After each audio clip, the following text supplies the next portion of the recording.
Kaya mami siya.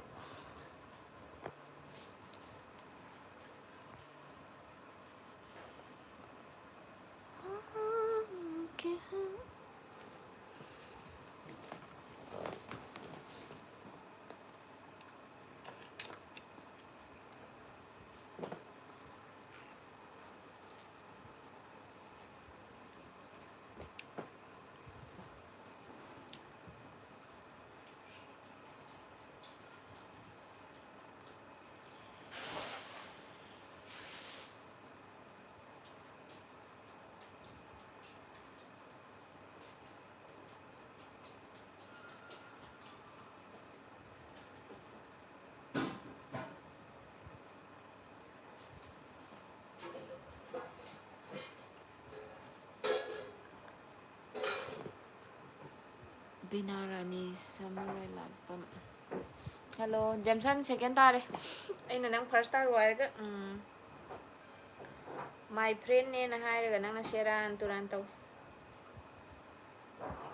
Going to shoot spending lagi kay ko dyan. Why this?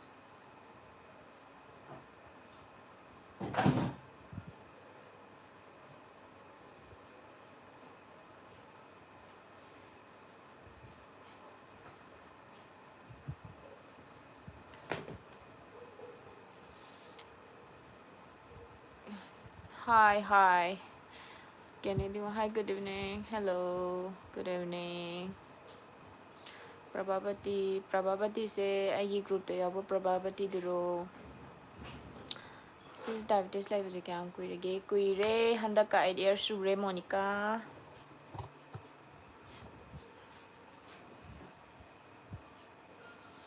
Mane nushidre Prabhabati ita. Binarani na handokraba ase. Kari no kanano binarani abo nang nangangi do. Oh, binarani. Binarani na handokre chume. Mortem na malang ma. Hello, good evening. Hello, good evening.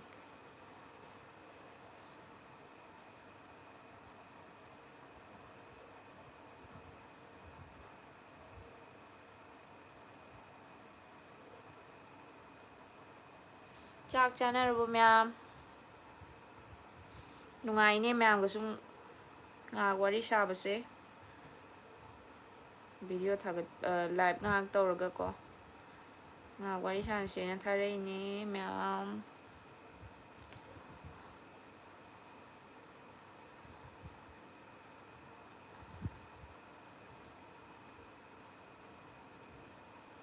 Dinner charbo chan.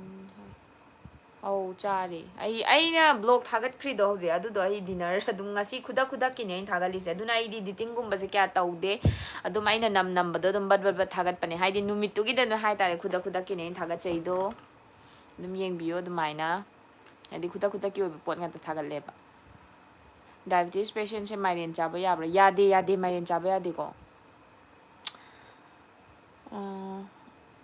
mai mithi thakpado dal chini ga thakmina ba yabra thau no Kennedy wang khem ke no tawbiyo mithi do na dum tonga na morning da thau ba ko aduga cinnamon su dum thakpa dal chini do aduna tonga na lola thau hai de dum mahi asa sa ba dum thakpa dum yai de na ko dum khoi ga no tawpai ta ta assalamu alaikum hajale assalamu alaikum chumbra khang assalamu alaikum oh my god hello thank you you are Philippine girls yes I am I'm Philippines serious Allah Akbar ray Allah Akbar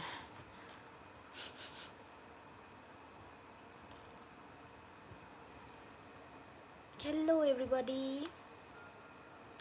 hello sister Jai Sri Ram jong lai Jai Sri Ram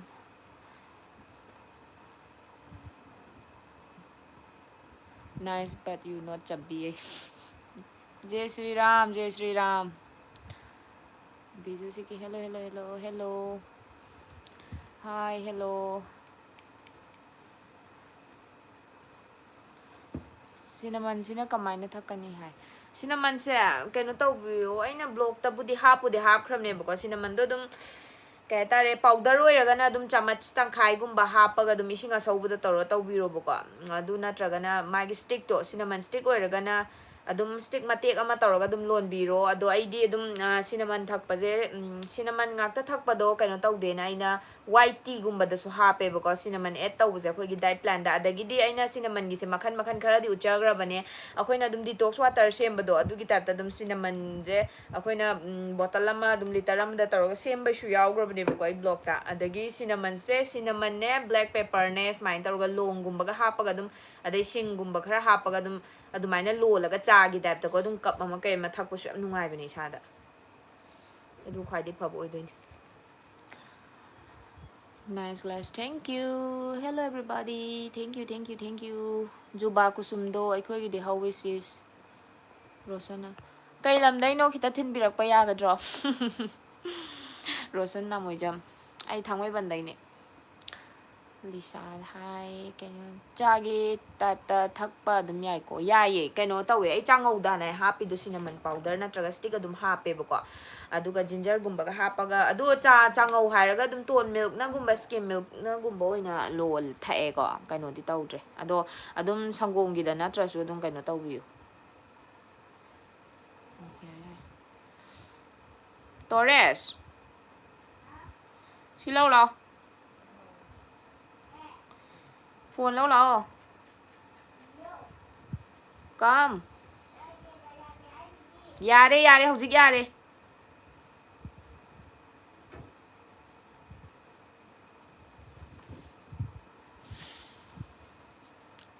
adune hojikido changau da haptrasu ko Kennedy wang kem kaino tawbiyo dum phulla thabu dum an thaw dum yabani hello Pusparani yeah hello Pusparani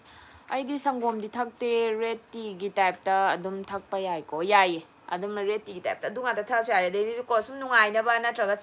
chamana gi manam gumba do isana sum pamja ba haina ba gumba oi tar ga di dum akoina changang gi type ta chamna khitang hapchalaga thake su thau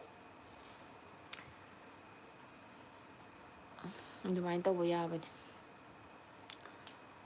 Bayaji singina Karen tarai jong hello are you married yes I'm married oh thanks for your suggestion you're welcome matang ama yenglake ko sis hoi ai chare Pusparani ai chare ai na ne ai hojigi blog thagat khredana adudo ai di ko numit ki ngaktani ko ma'am ai de dum ai numit tu gi thagat le hai tare blog se hai di ngarangi na di hana gi pot amta thagat te ba ina ai gi YouTube blog si di numit tu gi ai nungti gi thagat le pot se nungti gi du ni kaino taw de amta dum nungti gi dum aina taw bu da ayuk te na nungdang ba gi da adu nga ta ne thagat lai si kaino taw bu di thagat te nungti gi du dinner lo shalaga dum aduna ai editing gumba du da su kya taw dam ne ma'am adu wa gum zo zan ngang ba yaw bane adai di nga sai so dum ai cha bai di kart ka cha ba yaw bane nga si blog se adu cha bai di ula roi ge ga har ga dum thoki ba ka thai no adum soi ba yaw bane dum ma'am na dum warau bi ga no ko okay bye okay bye bye saugra kon robi ai gi di sangom thakkanu hai athletic laibagi orija loi chan hai oi hoi oram basu yaye adum doctor na thakano khotkano haibado du tawbiruno haidi adum mana bane ko ma'am yengbiyo dietitian oigera nutritionist oigera doctor oigera mina haire jing do khanga ba haira ba ngaktani dana ko ado aidi taseng na aidi kem oijaba nate adaidi aidi dietitian su ahum mari follow tawjai adai loina mag adaidi hojikan se amana ma haira su kaina kai pharino kamai tawrino haibado YouTube ta hoji pot ama aina pami ba or seasonary do pot to ina dum tak launa thiba dum magi kana ba phabu dum thokla ga leire ko adu ai gi diet plans da haidi aido taseng na aido dietitian adu da di kem nattabani na taseng na doubt kumba laibi tar ga di follow tawbigano tawbada bu ai diet matang si di phajana su khangjare hana su ai kaino dietitian sing su tanare hojik su nutritionist ma'am su dum follow tawe Instagram oigera moigera ko India ge tai adai mapani su ai ꯍꯥꯏꯗꯤ ꯑꯃꯇꯪ ꯇꯧꯗꯦ ꯍꯥꯏꯇꯥꯔꯦ ꯃꯈꯟ ꯃꯈꯟꯗꯣ ꯃꯌꯥꯝ ꯌꯦꯡꯉꯒ ꯑꯗꯨꯃꯥꯏꯅ ꯇꯧꯋꯦ ꯑꯗꯒꯤ ꯊꯥꯏꯅꯒꯤ ꯑꯩꯈꯣꯏ ꯃꯩꯇꯩꯒꯤ ꯑꯍꯜ ꯂꯃꯟꯁꯤꯡꯅ ꯍꯥꯏꯕꯤꯔꯝꯕꯗꯣ ꯑꯩꯒꯤ ꯐꯥꯗꯔꯁꯨ ꯅꯥꯕꯒꯤꯀꯣ ꯑꯗꯨꯝ ꯃꯣꯏꯅ ꯀꯩꯅꯣ ꯁꯤ ꯊꯛꯎ ꯏꯕꯦꯝꯃ ꯁꯤ ꯆꯥꯕꯨ ꯗꯥꯏꯕꯦꯇꯤꯁꯇꯗꯤ ꯑꯗꯨ ꯐꯩ ꯑꯗꯥ ꯐꯩꯅ ꯇꯥꯛꯑꯝꯕ ꯃꯌꯥꯝꯗꯣ ꯑꯩ ꯑꯗꯨꯝ ꯂꯣꯏ ꯐꯣꯂꯣ ꯇꯧꯏ ꯆꯥꯔ ꯊꯛꯑꯒ ꯀꯔꯝꯕꯅ ꯍꯦꯟꯅ ꯐꯔꯤꯅꯣ ꯀꯃꯥꯏꯅ ꯇꯧꯔꯤꯅꯣ ꯍꯥꯏꯕꯗꯣ ꯑꯩ ꯑꯗꯨꯝꯕ ꯌꯦꯡꯖꯕ ꯃꯤꯅꯦꯕꯀꯣ ꯇꯁꯦꯡꯅ ꯀꯥ ꯍꯦꯟꯅ ꯈꯪꯕꯗꯤ ꯅꯠꯆꯗꯦ ꯇꯧꯕꯇꯕꯨ ꯑꯩꯅ ꯁꯤꯖꯤꯟꯅꯔꯤꯕ ꯄꯣꯠ ꯈꯪꯕ ꯈꯔꯗꯣ ꯑꯗꯨꯗꯪ ꯃꯌꯥꯝꯗ ꯍꯥꯏꯖꯕ ꯇꯝꯖꯕ ꯈꯤꯇꯅꯦ ꯁꯨꯃꯥꯏꯅ ꯇꯧꯕꯗ ꯁꯤ ꯐꯩ ꯈꯣꯠꯂꯦ ꯍꯥꯏꯕꯗꯣ ꯇꯧꯔꯒ ꯆꯥꯔꯒꯁꯨ ꯎꯠꯆꯩꯗꯅꯀꯣ ꯑꯗꯨ ꯈꯤꯇꯅꯤꯗ ꯑꯩꯒꯤꯗꯤ ꯀꯥ ꯍꯦꯟꯅ ꯈꯪꯕ ꯍꯩꯕ ꯅꯠꯇꯦꯗ ꯑꯩꯗꯤ ꯏꯆꯝ ꯆꯝꯕ ꯄꯦꯁꯟꯅꯤꯗ ꯌꯥꯝ ꯀꯥꯟꯅꯕ ꯄꯤꯕ ꯁꯣꯝꯒꯤ ꯕ꯭ꯂꯣꯛ ꯌꯦꯡꯕꯗ ꯌꯥꯝ ꯀꯥꯟꯅꯕ ꯐꯪꯉꯤ ꯈꯪꯗꯕ ꯀꯌꯥꯁꯨ ꯑꯗꯨꯝ ꯈꯪꯖꯔꯦ ꯍꯣꯏ ꯌꯥꯝ ꯅꯨꯡꯉꯥꯏꯌꯦ ꯑꯗꯣ ꯁꯣꯝꯒꯤ ꯆꯥꯛꯇꯨꯝꯗꯨꯗꯤ ꯈꯔ ꯋꯥꯒꯗꯕ ꯃꯥꯜꯂꯦ ꯑꯩꯗꯤ ꯍꯣꯏ ꯆꯥꯛꯇꯨꯝꯁꯦ ꯆꯥꯗ ꯌꯥꯗꯦ ꯂꯩꯇꯦꯕ ꯆꯥꯛꯇꯨꯝꯁꯦ ꯑꯗꯨꯝ ꯔꯥꯏꯁ ꯆꯥꯕꯁꯨ ꯂꯣꯏ ꯌꯥꯏꯅꯦ ꯋꯥꯏꯠ ꯔꯥꯏꯁ ꯑꯣꯏꯒꯦꯔꯥ ꯑꯃ ꯑꯣꯏꯒꯦꯔꯥ ꯀꯥꯔꯞꯁꯦ ꯑꯗꯨꯝ ꯀꯣ ꯑꯗꯣ ꯑꯩꯒꯤꯗꯤ ꯇꯁꯦꯡꯅ ꯀꯥ ꯍꯦꯟꯅ ꯋꯥꯡꯈꯤꯕꯒꯤ ꯗꯥꯏꯕꯦꯇꯤꯁꯁꯦ ꯀꯥ ꯍꯦꯟꯅ ꯋꯥꯡꯕꯩ ꯇꯧꯖꯕꯅꯦꯕꯀꯣ ꯑꯗꯨꯒ ꯋꯦꯠ ꯂꯣꯁꯇ ꯌꯥꯝ ꯅꯣꯏꯔꯕ ꯑꯣꯚꯔꯋꯦꯠ ꯑꯣꯏꯕꯁꯤꯡꯅ ꯀꯥ ꯍꯦꯟꯅ ꯌꯥꯝ ꯊꯨꯅ ꯀꯪꯅꯤꯡ ꯇꯥꯔꯒꯗꯤ ꯔꯤꯖꯜ ꯌꯥꯝ ꯊꯨꯅ ꯐꯪꯅꯤꯡ ꯇꯥꯔꯒꯗꯤ ꯆꯥꯛꯗꯨꯝꯗꯣ ꯆꯥꯎ ꯍꯥꯏꯕꯒꯤ ꯋꯥꯔꯤꯅꯤꯗ ꯑꯇꯩꯒꯤ ꯅꯠꯇꯦꯀꯣ ꯑꯗꯣ ꯀꯩꯁꯨ ꯉꯝꯗ꯭ꯔꯁꯨ ꯑꯗꯨꯝ ꯏꯁꯥꯒꯤ ꯆꯥꯡ ꯑꯃꯗ ꯕꯥꯎꯜ ꯑꯃ ꯀꯩ ꯑꯃ ꯁꯨꯝ ꯑꯣꯜꯂ ꯆꯥꯁꯦꯕꯀꯣ ꯑꯗꯨꯒ ꯑꯩ ꯑꯗꯨꯝ ꯏꯁꯥꯅ ꯆꯥꯔ ꯊꯛꯑ ꯌꯦꯡꯕ ꯄꯣꯠ ꯉꯥꯛꯇꯅꯦꯕ ꯑꯩꯅ ꯇꯧꯔꯤꯁꯦ ꯍꯥꯏꯗꯤ ꯁꯤ ꯐꯕꯅꯤ ꯁꯤ ꯆꯥꯎꯗꯣ ꯅꯠꯇꯦꯕ ꯑꯗꯨꯅ ꯇꯁꯦꯡꯅ ꯃꯌꯥꯝꯅ ꯑꯅꯧꯕ ꯑꯗꯨꯝ ꯑꯩꯉꯣꯟꯗꯁꯨ ꯇꯥꯛꯄꯤꯔꯛꯄ ꯅꯪꯗꯣ ꯁꯨꯃꯥꯏꯅ ꯑꯣꯏꯅ ꯆꯥꯎ ꯁꯨꯃꯥꯏꯅ ꯊꯛꯎ ꯁꯤ ꯐꯕꯅꯤ ꯍꯥꯏꯕ ꯀꯥꯟꯗ ꯑꯩ ꯆꯥꯔꯒ ꯊꯛꯑꯒ ꯌꯦꯡꯉꯦ ꯍꯥꯏꯇꯥꯔꯦ ꯑꯩꯉꯣꯟꯗ ꯑꯗꯨꯒ ꯐꯩ ꯈꯪꯉꯀꯥꯟꯗ ꯑꯗꯨꯝ ꯃꯌꯥꯝꯗ ꯁꯤꯌꯔ ꯇꯧꯔꯛꯄꯅꯦꯕꯀꯣ ꯍꯥꯏ ꯅꯤꯅꯥ ꯉꯁꯤꯗꯤ ꯂꯥꯏꯞ ꯊꯦꯡꯅꯔꯦ ꯍꯣꯏ ꯔꯟꯖꯤꯇꯥ ꯕꯨꯆꯝ ꯏꯆꯦ ꯍꯥꯏꯗꯣꯏꯔꯥ ꯀꯩ ꯍꯥꯏꯗꯣꯏꯅꯣ ꯌꯥꯝ ꯅꯨꯡꯉꯥꯏꯌꯦ ꯏꯃꯥꯟꯅꯕꯤ ꯑꯣꯏꯗꯣꯏꯔꯥ 41 years ꯁꯨꯔꯦ ꯑꯩ ꯒꯨꯂꯤ ꯆꯥꯔꯤꯌꯦ ꯑꯗꯨꯅ ꯃꯇꯦꯡ ꯄꯥꯡꯅꯤꯡꯕꯒꯤꯅꯦꯗ ꯍꯥꯏ ꯍꯣꯏ ꯇꯥꯕꯗ ꯅꯨꯡꯉꯥꯏꯌꯦ ꯑꯗꯣ ꯑꯩꯅ ꯍꯧꯖꯤꯛ 41 years ꯆꯍꯤꯁꯨ ꯌꯥꯝ ꯌꯥꯝꯃꯦ ꯑꯩ ꯈꯪꯗꯕꯩꯅꯤꯀꯣ ꯇꯁꯦꯡꯅ ꯊꯤꯟꯕꯤꯔꯣ ꯀꯩ ꯍꯥꯏꯗꯣ ꯁꯨꯝ ꯐꯥꯒꯤ ꯇꯧꯕꯅꯤꯀꯣ ꯋꯥꯔꯧꯕꯤꯅꯨ ꯁꯥꯎꯕꯤꯒꯅꯨ ꯏꯌꯥꯝꯕ ꯑꯗꯨꯝ ꯑꯩꯁꯨ ꯑꯗꯨꯝ ꯐꯥꯒꯤ ꯑꯣꯏ ꯀꯩ ꯑꯣꯏꯁꯨ ꯁꯨꯝ ꯍꯥꯏꯔꯤꯅꯦ ꯑꯩꯁꯨ ꯍꯥꯟꯅꯗꯤ 500 ꯑꯕꯞꯅꯦ ꯍꯧꯖꯤꯛꯇꯤ ꯈꯔ ꯅꯦꯝꯃꯦ ꯁꯨꯒꯔꯁꯦ ꯑꯁ ꯋꯥꯡꯉꯦꯍꯦ 500ꯇꯤ ꯋꯥꯡꯉꯦ ꯑꯗꯣ ꯑꯩꯒꯤꯗꯨꯃꯛ ꯑꯝꯇ ꯐꯣꯂꯣ ꯇꯧꯕꯤꯌꯣ ꯌꯥꯝ ꯊꯨꯅ ꯐꯕꯅꯦ ꯁꯨꯒꯔ ꯃꯇꯥꯡꯁꯤꯗꯤꯀꯣ ꯑꯩ ꯍꯥꯏꯖꯔꯝꯒꯦ ꯑꯩꯒꯤꯗꯨꯃꯛ ꯐꯣꯂꯣ ꯇꯧꯕꯗ ꯁꯨꯒꯔꯁꯤꯗꯤ ꯌꯥꯝ ꯊꯤꯅ ꯍꯟꯊꯅꯤ ꯑꯩ ꯏꯁꯥꯁꯨ ꯅꯥꯔꯕ ꯃꯤꯅꯦꯕ ꯑꯁꯨꯛ ꯀꯨꯏꯕꯁꯦ ꯁꯦꯔꯥꯟ ꯇꯨꯔꯥꯟ ꯆꯥꯔꯝꯕꯗꯒꯤ ꯁꯨꯡꯐ ꯐꯧ ꯌꯥꯗ꯭ꯔꯕ ꯃꯤ ꯑꯃꯗꯤ ꯑꯣꯏꯔꯝꯃꯤꯕꯅꯦꯕ ꯑꯩꯁꯨ ꯑꯗꯨꯅ ꯀꯩꯅꯣ ꯇꯧꯕꯤꯌꯨ ꯁꯨꯡꯁꯣꯏ ꯁꯣꯏꯗꯅ ꯑꯗꯨꯃꯛꯇꯤ ꯑꯝꯇ 500ꯇꯣ ꯋꯥꯡꯃꯟꯈ꯭ꯔꯦꯕꯀꯣ ꯏꯌꯥꯝꯕ ꯑꯣꯏꯗꯣꯏꯔꯥ ꯏꯃꯥꯟꯅꯕ ꯑꯣꯏꯗꯣꯏꯔꯥ ꯑꯗꯣ ꯑꯗꯨꯝ ꯑꯝꯇꯪꯗꯤ ꯌꯦꯡꯕꯤꯌꯨ ꯁꯣꯏꯗꯅ ꯐꯅꯤ ꯈꯜꯂꯦ ꯑꯗꯨꯒ ꯑꯩꯒꯤ ꯑꯗꯨꯝ ꯏꯆꯦ ꯃꯌꯥꯝ ꯑꯇꯩ ꯃꯌꯥꯝ ꯂꯩꯕ ꯃꯣꯏꯁꯨ ꯌꯥꯝ ꯐꯔꯦ ꯍꯥꯏꯅ ꯑꯩꯉꯣꯟꯗ ꯃꯌꯥꯝ ꯑꯗꯨꯝ ꯃꯦꯁꯦꯁꯀꯨꯝꯕ ꯃꯌꯥꯝ ꯇꯧꯔꯛꯑꯦꯕꯀꯣ ꯃꯤꯌꯥꯝꯃꯤ ꯃꯌꯥꯝ ꯂꯝꯕ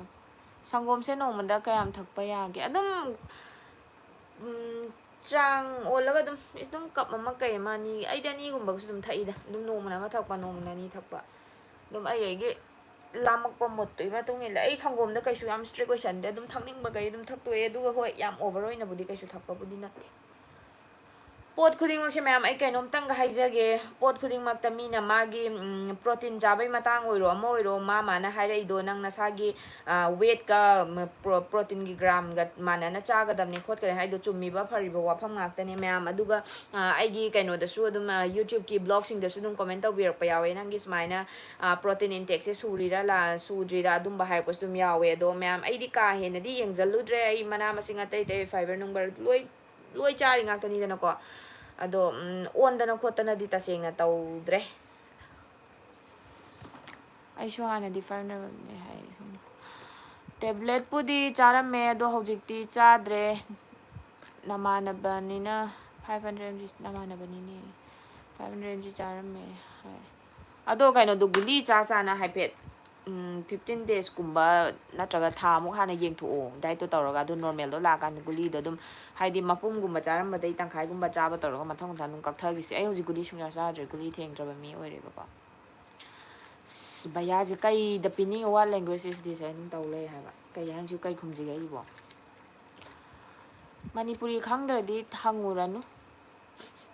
ꯉꯥꯎꯍꯟꯒꯦꯉꯣ ꯃꯣꯏꯁꯦ ꯁꯦꯔꯥꯟ ꯇꯨꯔꯥꯟ ꯄꯪꯈꯨꯝ ꯈꯨꯝꯖꯟꯒꯗꯕꯅꯦ ꯍꯥꯏꯕ ꯃꯣꯏꯁꯤꯗꯤ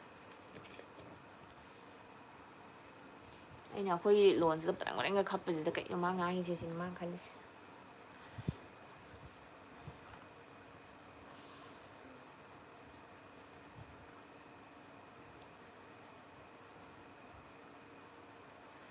ꯇꯨꯝꯅꯤꯡꯕꯩ ꯇꯥꯏꯞ ꯇꯧꯋꯦ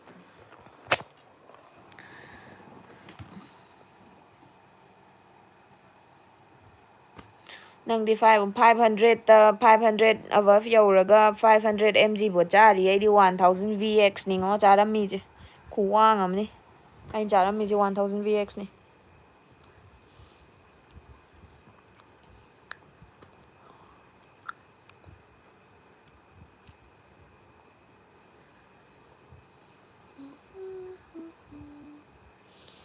ꯆꯥꯛ ꯆꯥꯅꯔꯕꯣ ꯃꯌꯥꯝꯗꯤ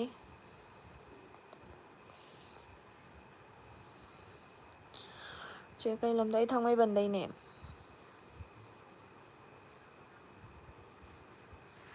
ꯃꯔꯛ ꯃꯔꯛꯇ ꯁꯨꯃꯥꯏꯅ ꯂꯥꯏꯚ ꯇꯧꯕꯤꯔꯛꯑꯣ ꯈꯪꯗꯕꯁꯨ ꯇꯥꯟꯅꯕ ꯌꯥꯅꯕ ꯍꯣꯏ ꯇꯧꯔꯛꯀꯦ ꯐꯅꯕ ꯅꯨꯡꯉꯥꯏꯔꯕꯅꯦ ꯑꯩꯗꯤ ꯁꯨꯃꯥꯏꯅ ꯋꯥꯔꯤ ꯁꯥꯕꯁꯦ ꯃꯌꯥꯝꯒꯀꯣ ꯆꯥꯗ꯭ꯔꯕꯅꯤꯅ ꯈꯣꯡ ꯍꯥꯝꯕꯁꯦ ꯆꯥꯡ ꯅꯥꯏꯗꯦ ꯀꯃꯥꯏꯅ ꯇꯧꯗꯣꯏꯅꯣ ꯍꯥꯏ ꯀꯥꯏꯅ ꯆꯥꯔꯀꯥꯟꯗ ꯍꯥꯝꯃꯛꯀꯗꯕꯅꯤ ꯀꯩꯁꯨ ꯈꯜꯂꯨꯅꯣ ꯑꯗꯨꯒꯤ ꯄ꯭ꯔꯣꯕ꯭ꯂꯦꯝꯗꯣ ꯍꯥꯟꯅ ꯁꯨꯒꯔꯗꯣ ꯍꯟꯊꯔꯒ ꯑꯗꯨꯝ ꯇꯞ ꯇꯞ ꯂꯥꯛꯀꯗꯕꯅꯦ ꯑꯗꯨꯒ ꯑꯩꯅ ꯍꯥꯏꯕꯗꯣ ꯒ꯭ꯌꯥꯁꯇ꯭रिꯛꯀꯨꯝꯕꯩ ꯄ꯭ꯔꯣꯕ꯭ꯂꯦꯝ ꯂꯩꯕ ꯀꯣꯟꯁꯇꯤꯄꯦꯁꯟꯒꯤ ꯄ꯭ꯔꯣꯕ꯭ꯂꯦꯝ ꯂꯩ ꯇꯥꯔꯗꯤ ꯁꯣꯐ ꯋꯥꯇꯔ ꯌꯥꯝ ꯊꯛꯄꯤꯌꯣ ꯑꯗꯨꯝ ꯅꯨꯡꯗꯥꯡ ꯕꯦꯠ ꯇꯥꯏꯝꯗꯀꯣ ꯑꯩꯁꯨ ꯊꯛꯑꯦ ꯑꯗꯨꯅ ꯑꯗꯨꯝ ꯇꯨꯝꯕ ꯌꯥꯗꯕꯒꯤ ꯑꯦꯟꯖꯥꯏꯇꯤ ꯗꯤꯄ꯭ꯔꯦꯁꯟꯒꯨꯝꯕ ꯂꯩꯕꯗꯁꯨ ꯑꯗꯨꯝ ꯌꯥꯝ ꯐꯕꯅꯤ ꯁꯣꯐ ꯋꯥꯇꯔꯁꯦ ꯑꯗꯨꯝ ꯋꯦꯠ ꯂꯣꯁꯇꯁꯨ ꯃꯇꯦꯡ ꯄꯥꯡꯉꯅꯤ ꯁꯣꯐ ꯋꯥꯇꯔꯗꯣ ꯊꯛꯑꯣ ꯀꯣꯟꯁꯇꯤꯄꯦꯁꯟ ꯂꯩꯕ ꯑꯗꯨꯒꯨꯝꯕꯗꯣ ꯐꯕꯅꯤ ꯏꯃꯥꯟꯅꯕꯤ ꯑꯣꯏꯗꯣꯏꯅꯦ ꯑꯗꯣ ꯑꯩꯁꯨ ꯑꯣꯚꯔ ꯋꯦꯠ ꯑꯣꯏꯌꯦ ꯆꯥꯕ ꯈꯛ ꯀꯛꯂꯒ ꯑꯦꯛꯁꯔꯁꯥꯏꯁ ꯇꯧꯗ꯭ꯔꯁꯨ ꯋꯦꯠ ꯇꯥꯕ ꯉꯝꯒꯗ꯭ꯔꯥ ꯉꯝꯅꯤꯌꯦ ꯑꯩ ꯍꯧꯖꯤꯛ ꯑꯦꯛꯁꯔꯁꯥꯏꯁ ꯇꯧꯗꯤꯌꯦ ꯑꯦꯛꯁꯔꯁꯥꯏꯁ ꯇꯧꯗꯕꯤꯗꯅꯦ ꯑꯩꯁꯨ ꯖꯤꯝ ꯆꯠꯂꯅꯤ ꯖꯤꯝ ꯑꯣꯏꯅ ꯆꯠꯂ ꯕꯣꯗꯤ ꯐꯖꯅ ꯁꯦꯝꯃꯒꯦ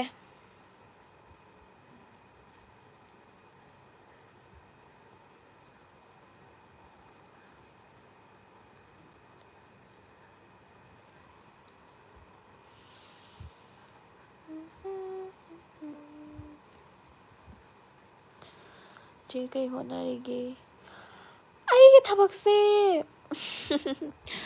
ꯑꯩꯁꯦ ꯃꯌꯥꯝ ꯍꯣꯠꯅꯔꯤ ꯑꯩ ꯕꯤꯖꯤꯅꯦꯁ ꯌꯥꯝ ꯇꯧꯋꯦ ꯑꯗꯣ ꯍꯧꯖꯤꯛꯁꯦ ꯊꯕꯛꯁꯦ ꯂꯣꯏ ꯁꯤꯌꯦ ꯇꯁꯦꯡꯅ ꯑꯩ ꯍꯧꯖꯤꯛ ꯏꯊꯧ ꯂꯩꯇꯕ ꯃꯤ ꯑꯃꯗꯤ ꯑꯣꯏꯔꯤ ꯊꯕꯛ ꯑꯝꯇ ꯍꯧꯕ ꯌꯥꯗꯗꯅ ꯂꯩꯔꯦ ꯏꯔꯥꯡꯁꯤꯅ ꯃꯔꯝ ꯑꯣꯏꯔꯒ ꯑꯗꯨꯅ ꯏꯁꯥꯁꯦ ꯄꯪꯁꯥꯎꯗ ꯁꯥꯎꯅꯤꯡꯉꯦ ꯈꯣꯏꯔꯥꯡ ꯈꯣꯏꯁꯥꯎꯅꯕ ꯑꯗꯨꯝꯕꯗꯒꯤꯅꯦ ꯁ꯭ꯇ꯭ꯔꯦꯁ ꯂꯩꯕꯗꯒꯤ ꯍꯟꯗꯛ ꯁꯨꯒꯔ ꯍꯦꯟꯒꯠꯂꯝꯃꯤꯗꯣ ꯑꯗꯣ ꯃꯌꯥꯝꯒ ꯄꯨꯟꯕꯗꯒꯤ ꯗꯥꯏꯠ ꯑꯃꯨꯛ ꯇꯧꯕꯗꯒꯤ ꯑꯩꯁꯦ ꯌꯥꯝ ꯍꯟꯊꯔꯦ ꯑꯗꯣ ꯅꯨꯡꯉꯥꯏꯔꯦ ꯌꯥꯝꯅ ꯑꯩ ꯍꯌꯦꯡꯒꯨꯝꯕ ꯍꯥꯄꯛꯀꯦ ꯀꯩꯅꯣ ꯑꯩꯒꯤ ꯁꯨꯒꯔ ꯑꯣꯜꯂꯒ ꯑꯗꯨꯗꯨꯒꯤ ꯕ꯭ꯂꯣꯒꯤꯡꯒꯨꯝꯕꯁꯨ ꯇꯧꯔꯛꯄꯅꯦ ꯑꯩꯁꯦ ꯇꯁꯦꯡꯅ ꯍꯥꯏꯔꯒꯗꯤ ꯕ꯭ꯂꯣꯒꯤꯡꯁꯦ ꯃꯌꯥꯝꯁꯨ ꯀꯥꯟꯅꯗꯣꯏꯅꯦ ꯑꯗ ꯃꯌꯥꯝꯒꯤ ꯇꯣꯛꯈ꯭ꯔꯒ ꯑꯩ ꯏꯁꯥꯁꯨ ꯌꯥꯝ ꯐꯕꯁꯦ ꯁꯤꯒꯤ ꯄꯣꯠꯅꯤꯗ ꯆꯦ ꯀꯩ ꯅꯤꯅꯥꯁꯦ ꯊꯥꯡꯃꯩꯕꯟ ꯀꯔꯤ ꯂꯩꯀꯥꯏꯗꯒꯤꯅꯣ ꯊꯥꯡꯃꯩꯕꯟ ꯗꯤ ꯑꯦꯝ ꯀꯣꯂꯦꯖ ꯑꯣꯄꯣꯖꯤꯠꯇꯒꯤꯅꯤ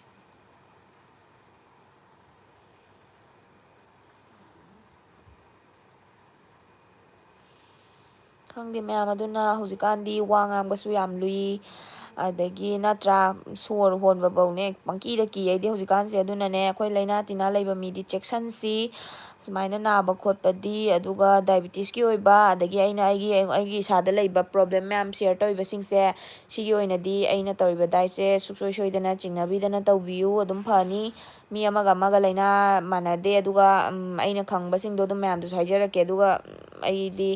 ꯗꯥꯏꯕꯤꯇꯤꯁꯀꯤ ꯑꯣꯏꯕꯗꯗꯤ ꯐꯖꯅ ꯈꯪꯉꯦ ꯇꯁꯦꯡꯅ ꯋꯦꯠ ꯂꯣꯁꯀ ꯗꯥꯏꯕꯤꯇꯤꯁꯀꯤ ꯃꯇꯥꯡꯗꯗꯤ ꯑꯗꯨꯒ ꯑꯇꯩ ꯑꯇꯣꯞꯄꯗꯤ ꯑꯩ ꯇꯁꯦꯡꯅ ꯈꯪꯖꯗꯦꯀꯣ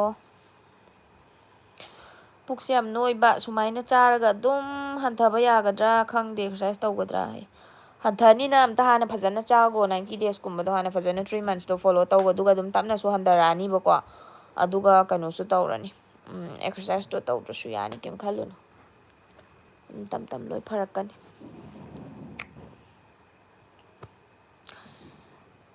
ꯑꯦꯛꯁꯔꯁꯥꯏꯁ ꯇꯧꯔꯨꯅꯨ ꯍꯥꯏꯁꯦ ꯑꯇꯩꯒꯤ ꯅꯠꯇꯦꯗ ꯃꯌꯥꯝ ꯀꯩꯅꯣ ꯇꯧꯕꯩ ꯋꯥꯅꯤꯗ ꯅꯁꯥꯗꯣ ꯕꯤꯄꯤꯒꯨꯝꯕ ꯂꯣ ꯑꯣꯏꯕ ꯈꯣꯠꯄꯗꯣ ꯍꯥꯏꯗꯤ ꯆꯥꯗꯕꯅꯤꯅ ꯆꯤꯟꯖꯥꯛꯇꯣ ꯈꯪꯀꯛ ꯀꯛꯄꯅꯤꯅꯅꯦ ꯋꯥꯏꯗꯅꯀꯣ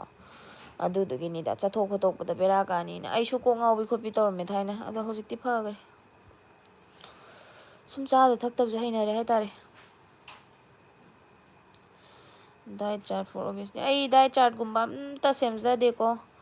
ꯑꯩꯗꯤ ꯑꯣꯟꯂꯤ ꯑꯩ ꯄꯦꯁꯦꯟ ꯑꯣꯏꯔꯝꯕꯒꯤ ꯑꯩꯅ ꯆꯥꯕ ꯊꯛꯄꯗꯣ ꯃꯌꯥꯝꯗ ꯑꯗꯨꯝ ꯁꯦꯌꯔ ꯇꯧꯕ ꯈꯤꯇꯅꯤ ꯑꯩ ꯗꯥꯏꯠ ꯆꯥꯔꯠ ꯁꯦꯝꯕ ꯑꯗꯨ ꯇꯧꯕ ꯑꯩ ꯗꯥꯏꯇꯤꯁꯤꯌꯥꯟ ꯅꯠꯇꯦ ꯃꯅꯤꯄꯨꯔꯗ ꯗꯥꯏꯇꯤꯁꯤꯌꯥꯟ ꯑꯍꯩꯕ ꯑꯐ ꯑꯐꯕ ꯌꯥꯝ ꯊꯣꯛꯑꯕꯅꯤ ꯍꯧꯖꯤꯛꯀꯥꯟ ꯑꯗꯨꯁꯤꯡꯗꯣ ꯑꯗꯨꯝ ꯇꯥꯟꯅꯕꯤꯌꯣ ꯑꯇꯩ ꯑꯇꯣꯞꯄ ꯂꯥꯏꯅꯥ ꯑꯍꯦꯟꯕꯒꯤꯗꯤ ꯑꯩꯗꯤ ꯈꯪꯗꯦ ꯑꯩꯗꯤ ꯗꯥꯏꯕꯤꯇꯤꯁꯀ ꯋꯦꯠ ꯂꯣꯁꯀꯤꯒ ꯅꯠꯇꯅ ꯇꯁꯦꯡꯅ ꯈꯪꯖꯗꯦ ꯑꯗꯣ ꯌꯥꯝ ꯑꯍꯩꯕ ꯅ꯭ꯌꯨꯇ꯭ꯔꯤꯁꯅꯤꯁꯇꯒꯤ ꯗꯥꯏꯇꯤꯁꯤꯌꯥꯟꯗꯒꯤ ꯄꯩꯒꯩ ꯊꯣꯛꯑꯕꯅꯤ ꯍꯧꯖꯤꯛꯇꯤ ꯃꯌꯥꯝ ꯑꯗꯨꯗ ꯁꯣꯏꯗꯅ ꯇꯥꯟꯅꯕꯤꯌꯨ ꯑꯗꯨꯝ ꯐꯅꯤꯌꯦ ꯑꯩꯗꯤ ꯀꯩꯁꯨ ꯈꯪꯖꯕ ꯅꯠꯇꯤꯌꯦ ꯁꯦꯡꯅ ꯍꯥꯏꯒꯗꯕ ꯋꯥꯁꯦ ꯍꯥꯏꯍꯧꯕ ꯁꯨꯃꯥꯏꯅ ꯀꯣ ꯊꯑꯣꯏꯅꯁꯨ ꯑꯩꯈꯣꯏꯅ ꯁꯨꯃꯥꯏꯅ ꯂꯥꯏꯚꯀꯨꯝꯕꯁꯦ ꯚꯤꯗꯤꯑꯣꯗ ꯂꯩꯍꯧꯔꯤꯁꯦ ꯑꯩꯅ ꯍꯥꯏꯕ ꯉꯥꯡꯕꯁꯦ ꯍꯌꯦꯡ ꯑꯩꯉꯣꯟꯗ ꯃꯤ ꯑꯃꯅ ꯑꯗꯨ ꯕ꯭ꯂꯦꯝ ꯇꯧꯔꯛꯑꯁꯨ ꯁꯤ ꯑꯩꯗꯤ ꯁꯤ ꯍꯥꯏꯖꯩ ꯑꯩꯗꯤ ꯁꯤ ꯇꯧꯖꯩ ꯁꯤ ꯆꯥꯏ ꯍꯥꯏꯕꯗꯨ ꯆꯥꯍꯧꯋꯤꯗꯅ ꯑꯗꯣ ꯐꯖꯅꯕꯨ ꯐꯣꯂꯣ ꯇꯧꯔꯗꯤ ꯑꯗꯨꯝ ꯐꯔꯦ ꯑꯩꯉꯣꯟꯗ ꯐꯩ ꯍꯥꯏꯕ ꯃꯌꯥꯝ ꯑꯩꯅ ꯍꯥꯏꯁꯦ ꯃꯦꯁꯦꯁ ꯂꯥꯛꯏ ꯀꯣꯜ ꯂꯥꯛꯏ ꯍꯥꯏꯁꯦ ꯑꯗꯨꯝ ꯃꯣꯏꯅ ꯐꯔꯦ ꯈꯣꯠꯂꯦ ꯍꯥꯏꯕꯩꯗꯨꯁꯨ ꯚꯤꯗꯤꯑꯣ ꯁꯦꯝꯗꯅ ꯈꯣꯠꯇꯅꯁꯨ ꯑꯗꯨꯝ ꯎꯠꯂꯛꯀꯦ ꯑꯗꯨꯅꯤꯗ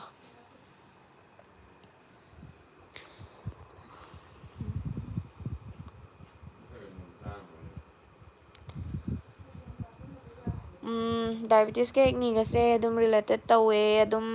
ꯀꯩꯅꯣ ꯑꯗꯣ ꯁ꯭ꯇ꯭ꯔꯦꯁꯀꯨꯝꯕ ꯀꯥ ꯍꯦꯟꯅ ꯂꯩꯕ ꯈꯣꯠꯄ ꯇꯧꯔꯀꯥꯟꯗ ꯂꯥꯛꯄꯅꯤꯗ ꯑꯦꯛꯅꯤꯁꯤꯗꯤ ꯑꯗꯨꯝ ꯀꯩꯁꯨꯝ ꯇꯧꯗꯕ ꯃꯤꯁꯨ ꯑꯗꯨꯝ ꯂꯩꯕꯅꯦ ꯈꯪꯗꯦ ꯃꯤꯗꯁꯨ ꯂꯩꯔꯦ ꯑꯦꯛꯅꯤꯁꯦ ꯃꯁꯥꯒꯤ ꯑꯣꯏꯅ ꯗꯥꯏꯕꯦꯇꯤꯁ ꯂꯩꯒ ꯁ꯭ꯇ꯭ꯔꯦꯁ ꯌꯥꯝ ꯂꯩꯕ ꯈꯣꯠꯄꯁꯦ ꯑꯗꯨꯝ ꯀꯝꯄꯜꯁꯔꯤꯅꯦ ꯑꯗꯨꯝ ꯂꯥꯛꯀꯟꯕꯅꯦ ꯁ꯭ꯇ꯭ꯔꯦꯁꯁꯦ ꯃꯁꯥꯒꯤ ꯑꯣꯏꯅꯀꯣ ꯀꯩ ꯂꯝꯒꯤꯅꯣ ꯊꯥꯡꯃꯩꯕꯟꯅꯦ ꯑꯩꯁꯨ ꯍꯧꯔꯦ ꯉꯁꯤꯗꯒꯤ ꯐꯥꯁꯇꯤꯡ ꯌꯥꯡ ꯀꯪꯕꯁꯨ ꯑꯣꯏꯖꯔꯒꯦ ꯀꯥꯟꯅꯔꯕ ꯚꯤꯗꯤꯑꯣ ꯃꯌꯥꯝ ꯊꯥꯒꯠꯄꯤꯔꯛꯄ ꯌꯥꯝ ꯅꯨꯡꯉꯥꯏꯖꯩ ꯍꯥꯏꯒꯦ ꯑꯩꯅ ꯍꯦꯟꯅ ꯅꯨꯡꯉꯥꯏ ꯑꯩꯅ ꯍꯦꯟꯅ ꯇꯁꯦꯡꯅ ꯅꯨꯡꯉꯥꯏ ꯑꯩ ꯏꯁꯥꯁꯨ ꯐꯕꯀꯣ ꯑꯗꯩ ꯃꯌꯥꯝꯅꯒ ꯁꯨꯃꯥꯏꯅ ꯐꯩ ꯈꯣꯠꯂꯦꯒ ꯍꯥꯏꯔꯛꯄꯗꯣ ꯑꯗꯨꯅꯦ ꯑꯩꯅ ꯍꯥꯏꯍꯧꯔꯤꯁꯦ ꯑꯩ ꯂꯥꯏꯅꯥ ꯑꯇꯩ ꯑꯇꯣꯞꯄꯒꯤ ꯈꯪꯗꯦ ꯑꯇꯩ ꯑꯇꯣꯞꯄꯩꯗꯤ ꯌꯥꯝ ꯂꯩꯔꯕꯅꯤ ꯑꯐ ꯑꯐꯕ ꯑꯗꯣ ꯆꯥꯕꯁꯤꯅ ꯃꯔꯨꯅꯤꯅ ꯗꯥꯏꯇꯤꯁꯤꯌꯥꯟ ꯑꯣꯏꯅ ꯐꯖꯅ ꯇꯥꯟꯅꯕꯤꯌꯣ ꯑꯗꯣ ꯌꯥꯝ ꯐꯕꯅꯤ ꯑꯗꯣ ꯀꯩꯅꯣ ꯒꯨꯂꯤ ꯆꯥꯗ꯭ꯔꯤꯀꯥꯟꯗꯀꯣ ꯗꯥꯏꯇꯤꯁꯤꯌꯥꯟ ꯑꯃ ꯍꯥꯟꯅ ꯇꯥꯟꯅꯕ ꯁꯤꯃꯨꯛ ꯐꯕ ꯂꯩꯔꯔꯣꯏ ꯑꯩꯕꯨ ꯍꯥꯏꯖꯧ ꯍꯥꯏꯔꯗꯤ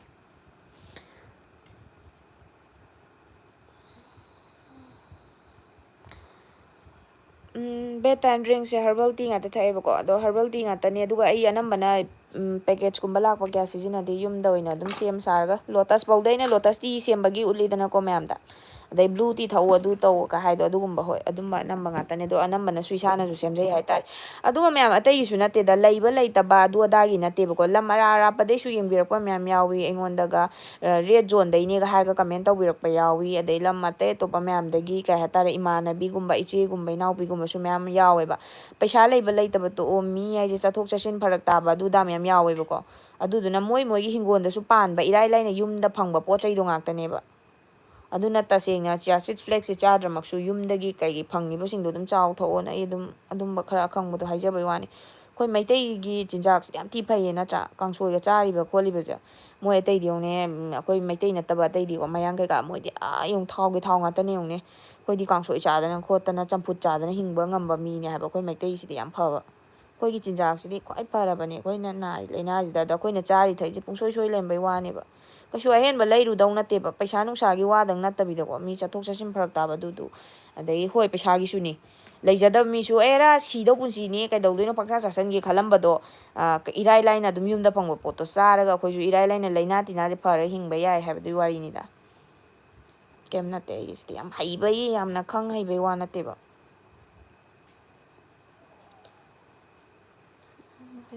ꯀꯤꯇꯣ ꯗꯥꯏꯠ 3 months ꯁꯨꯖꯔꯦ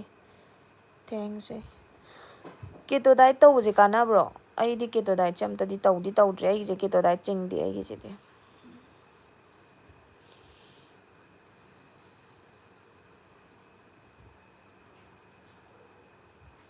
ꯅꯁꯛ ꯈꯨꯅꯨꯡꯁꯤꯗꯣ ꯅꯥꯏ ꯍꯥꯏꯔꯒ ꯊꯥꯖꯗꯦ ꯑꯩꯁꯨ ꯅꯥꯅꯤꯡꯗꯦ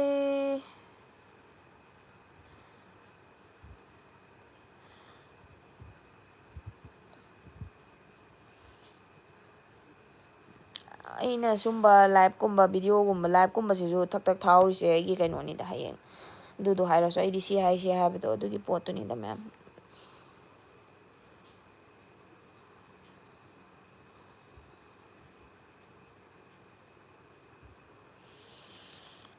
ꯁꯝꯅꯗꯕ ꯃꯌꯥꯝ ꯍꯪꯉꯛꯏꯁꯦ ꯑꯩꯁꯨ ꯀꯦꯖꯤ 2 ꯍꯟꯊꯔꯦ ꯗꯥꯏꯕꯦꯇꯤꯁꯁꯨ ꯂꯩꯕ ꯆꯍꯤꯕꯨꯗꯤ 30 ꯁꯨꯔꯦ ꯅꯪꯒꯤ ꯕ꯭ꯂꯣꯛ ꯌꯦꯡꯕꯗ ꯌꯥꯝ ꯀꯥꯟꯅꯩꯌꯦ ꯍꯥꯏ ꯐꯩꯌꯦ ꯍꯟꯊꯔꯅꯤ ꯑꯗꯨꯝ ꯀꯩꯅꯣꯅꯤꯗ ꯑꯗꯨꯝ ꯑꯩꯒꯤꯁꯦ ꯑꯗꯨꯝ ꯗꯥꯏꯕꯦꯇꯤꯁꯀ ꯋꯦꯠ ꯂꯣꯁꯀꯤꯒꯁꯦ ꯑꯗꯨꯝ ꯃꯔꯤ ꯂꯩꯅꯕꯅꯦ ꯑꯗꯨꯅ ꯍꯌꯦꯡ ꯋꯦꯠ ꯂꯣꯁ ꯇꯧꯕꯗ ꯑꯩꯈꯣꯏꯅ ꯁꯦꯔꯥꯟ ꯇꯨꯔꯥꯟ ꯆꯥꯁꯜꯂꯒ ꯅꯠꯇ꯭ꯔꯒ ꯋꯥꯅ ꯆꯔꯥ ꯍꯦꯜꯂ ꯈꯥꯡꯗꯣꯏ ꯁꯔꯨꯛꯀꯣ ꯁꯨꯝꯕ ꯆꯥꯕ ꯌꯥꯕ ꯄꯣꯠꯁꯤꯡꯁꯦ ꯆꯥꯔ ꯇꯞ ꯇꯞ ꯍꯟꯊꯕꯗꯨꯅ ꯐꯩꯗꯀꯣ ꯍꯦꯛꯇ ꯈꯨꯗꯛꯇ ꯃꯌꯥꯝ ꯍꯟꯊꯕꯗꯨꯗꯤ ꯑꯦꯅꯤ ꯗꯥꯏꯠ ꯇꯧꯕꯗ ꯁꯨꯡꯍꯟ ꯍꯟꯊꯔꯣꯏ ꯑꯗꯨꯒ ꯆꯔꯥꯗ ꯄꯪꯍꯦꯟ ꯍꯦꯜꯂꯒ ꯀꯩꯗꯧꯗꯣꯏꯅꯣ ꯃꯍꯤ ꯃꯌꯥꯝ ꯊꯛꯑꯒ ꯇꯞ ꯇꯞ ꯍꯟꯊꯔꯛꯄꯅ ꯐꯩ ꯅꯠꯇ꯭ꯔꯥ ꯑꯗꯨꯃꯥꯏꯅ ꯑꯗꯨꯝ ꯇꯧꯁꯦꯕ ꯑꯩꯁꯨ ꯑꯗꯨꯝ ꯍꯟꯊꯔꯤꯁꯤꯅꯦ ꯍꯧꯖꯤꯛ intermittent fasting ꯒꯗ ꯌꯥꯝ ꯀꯥꯟꯅꯕꯅꯦ ꯑꯩꯁꯨ ꯑꯗꯨꯝ ꯖꯔ ꯖꯔ ꯍꯟꯊꯔꯛꯑꯦ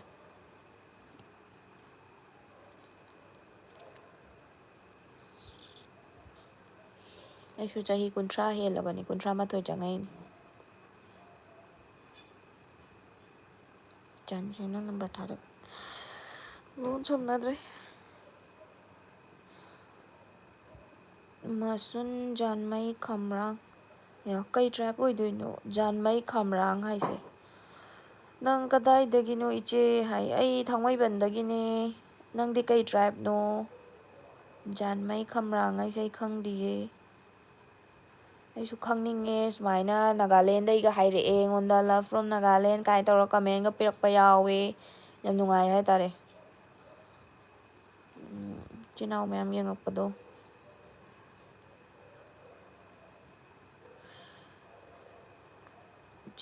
ꯀꯌꯥꯝ ꯀꯨꯏꯔꯒꯦ ꯈꯪꯍꯧꯗ꯭ꯔꯦ ꯏꯅꯥꯎ ꯀꯟꯅ ꯍꯣꯠꯅꯧ ꯅꯪ ꯁꯣꯏꯗꯅ ꯗꯥꯏꯕꯦꯇꯤꯁ ꯐꯒꯅꯤ ꯍꯥꯏ ꯑꯧ ꯍꯣꯠꯅꯔꯤꯌꯦ ꯏꯆꯦ ꯀꯩꯅꯣ ꯇꯧꯅꯤ ꯐꯅꯤ ꯍꯥꯏꯁꯦ ꯐꯔꯕꯅꯤꯗ ꯑꯩꯗꯤ ꯒꯨꯂꯤ ꯊꯥꯗꯣꯛꯄ ꯀꯨꯏꯔꯦ ꯑꯗꯨꯒ ꯑꯃꯨꯛ ꯗꯥꯏꯠ ꯇꯧꯔꯛꯏꯅꯦ ꯑꯗꯣ ꯑꯩꯅ ꯗꯥꯏꯠ ꯇꯧꯔꯒ ꯑꯩꯅ ꯎꯠꯄꯗꯣ ꯑꯗꯨꯝ ꯑꯩꯁꯨ ꯐꯍꯧꯔꯦ ꯃꯌꯥꯝꯁꯨꯗꯁꯨ ꯑꯗꯨꯝ ꯀꯥꯟꯅꯍꯧꯋꯤꯗꯅ ꯑꯗꯨꯝ ꯑꯩꯈꯣꯏ ꯄꯨꯂꯞ ꯀꯥꯟꯅꯃꯤꯟꯅꯩ ꯑꯩꯁꯨ ꯀꯥꯟꯅꯕ ꯃꯤꯁꯨ ꯀꯥꯟꯅꯕꯗꯣ ꯃꯌꯥꯝꯁꯨ ꯀꯥꯟꯅꯕꯗꯣ ꯑꯗꯨꯏ ꯊꯕꯛꯇꯨꯅꯤꯗ ꯑꯗꯣ ꯑꯩꯁꯨ ꯏꯊꯟꯗꯒ ꯑꯣꯏꯔꯗꯤ ꯕ꯭ꯂꯣꯒꯤꯡꯒ ꯇꯧꯗꯗꯤ ꯑꯗꯨꯝ ꯇꯜꯂꯤꯗꯥꯒ ꯍꯦꯛꯇ ꯇꯧꯊꯣꯛꯑꯦ ꯍꯥꯏꯕ ꯑꯁ ꯇꯜꯂꯤꯗ ꯕꯤꯠ ꯂꯩꯇꯦ ꯅꯣꯡꯃ ꯇꯧꯔꯃ ꯑꯗꯨꯝ ꯅꯣꯡꯉꯥꯜꯂ ꯇꯟꯖꯜꯂꯛꯄꯤ ꯑꯗꯨꯝ ꯑꯊꯣꯡ ꯑꯊꯣꯡ ꯄꯪꯆꯥ ꯆꯥꯁꯤꯟꯕꯤ ꯑꯐꯪ ꯑꯐꯪ ꯄꯪꯆꯥ ꯆꯥꯁꯤꯟꯕꯤꯁꯦ ꯌꯥꯝ ꯇꯧꯔꯝꯃꯦ ꯑꯗꯣ ꯍꯧꯖꯤꯛꯇꯤ ꯑꯗꯨꯝ ꯃꯌꯥꯝꯗ ꯔꯤꯖꯜꯗꯨꯁꯨ ꯎꯠꯅꯤꯡꯕꯒꯤꯀꯣ ꯑꯩꯅ ꯑꯗꯒꯤ ꯑꯩ ꯏꯁꯥꯗꯣ ꯐꯩ ꯈꯣꯠꯂꯦꯗꯣ ꯇꯛ ꯎꯠꯅꯤꯡꯕꯒꯤ ꯀꯩ ꯍꯥꯏꯇꯥꯔꯦ ꯑꯗꯨꯝ ꯏꯁꯇ꯭ꯔꯤꯛ ꯗꯥꯏꯠꯇꯣ ꯇꯧꯕ ꯉꯝꯃꯦꯅ ꯑꯩ ꯏꯁꯥꯁꯨ ꯑꯗꯣ ꯃꯤꯒꯤ ꯋꯥ ꯅꯠꯇꯦꯗ ꯑꯩ ꯏꯁꯥ ꯐꯍꯧꯔꯦꯕ ꯌꯥꯝꯅ ꯑꯗꯨꯝ ꯑꯩꯅ ꯈꯪꯕ ꯈꯔꯗꯣ ꯁꯤꯌꯔ ꯇꯧꯔ ꯃꯌꯥꯝꯁꯨ ꯑꯗꯨꯝ ꯐꯍꯧꯔꯦꯗꯅ ꯑꯩ ꯌꯥꯝ ꯅꯨꯡꯉꯥꯏꯌꯦ ꯈꯪꯗꯦ ꯀꯩ ꯍꯣꯠꯅꯔꯤ ꯑꯩ ꯀꯩꯝ ꯍꯣꯠꯅꯗꯦ ꯑꯩ ꯕ꯭ꯂꯣꯒꯤꯡ ꯈꯔ ꯈꯔ ꯇꯧꯔꯤꯁꯤꯅꯤ ꯍꯧꯖꯕꯗ ꯉꯥꯏꯔꯤꯗ ꯑꯩꯈꯣꯏꯗꯤ ꯇꯥꯡꯈꯨꯜꯗꯒꯤꯅꯦ ꯍꯥꯏ ꯑꯣ ꯅꯨꯡꯉꯥꯏ ꯌꯥꯝꯅ ꯇꯥꯕꯗ ꯑꯗꯨꯝ ꯌꯦꯡꯕꯤꯌꯨꯀꯣ ꯏꯃꯥꯟꯅꯕꯤ ꯑꯣꯏꯗꯣꯏꯔꯣ ꯏꯌꯥꯝꯕ ꯑꯣꯏꯗꯣꯏꯔꯣ ꯀꯩ ꯑꯣꯏꯗꯣꯏꯅꯣ ꯈꯪꯗ꯭ꯔꯦ ꯑꯩꯗꯣ ꯑꯗꯣ ꯐꯔꯦ ꯍꯧꯖꯤꯛꯇꯤ ꯀꯩꯝ ꯍꯣꯠꯅꯗꯦꯃꯦ ꯕ꯭ꯂꯣꯒꯤꯡ ꯈꯔ ꯈꯔ ꯇꯧꯔꯤꯁꯤꯅꯤ ꯏꯊꯧ ꯂꯩꯇ꯭ꯔꯕꯩꯅꯤ ꯇ꯭ꯔꯤꯞ ꯈꯔ ꯆꯠꯂꯣ ꯃꯥꯏꯟ ꯐ꯭ꯔꯦꯁ ꯑꯣꯏꯅꯕ ꯄꯩꯁꯥ ꯈꯤꯇ ꯊꯥꯔꯛꯑꯣ ꯕꯦꯔꯦꯟꯅ ꯀꯔꯤꯅꯣ ꯈꯪꯗꯦꯃꯤ ꯄꯩꯁꯥ ꯄꯥꯏꯗꯕ ꯉꯥꯎꯔꯀꯥꯟꯁꯤꯗ ꯃꯥꯅ ꯃꯅꯤꯄꯨꯔꯗ ꯂꯩꯇ꯭ꯔ ꯐꯥꯎ ꯁꯥꯔꯤ ꯐꯨꯅꯤꯡꯗ꯭ꯔꯥ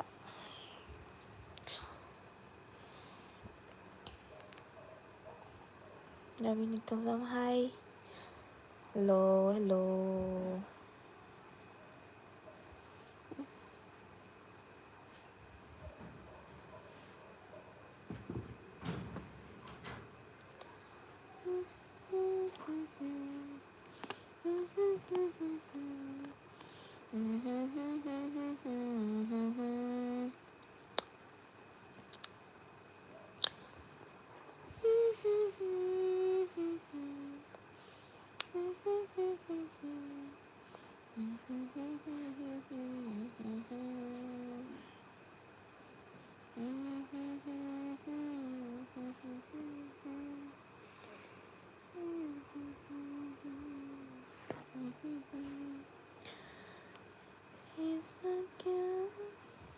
ꯆꯤꯌꯥꯁꯤꯠꯇꯣ ꯇꯣꯟꯁꯤꯜ ꯇꯧꯕꯗ ꯊꯛꯄ ꯀꯩꯁꯨ ꯀꯥꯏꯗꯕ꯭ꯔꯣ ꯈꯅꯥꯎꯁꯦ ꯈꯔ ꯅꯨꯡꯉꯥꯏꯇꯕꯗꯧꯅ ꯇꯧꯋꯤ ꯀꯩꯁꯨ ꯀꯥꯏꯗꯦꯗ ꯑꯗꯨꯝ ꯊꯛꯑꯣ ꯐꯔꯛꯀꯅꯤ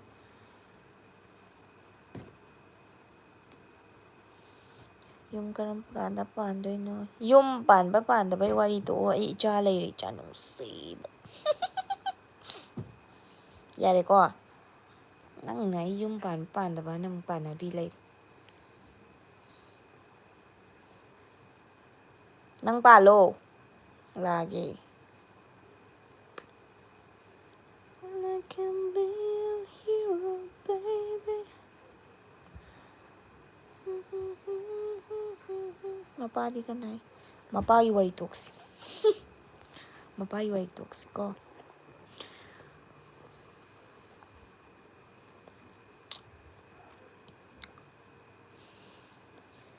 I will stand by you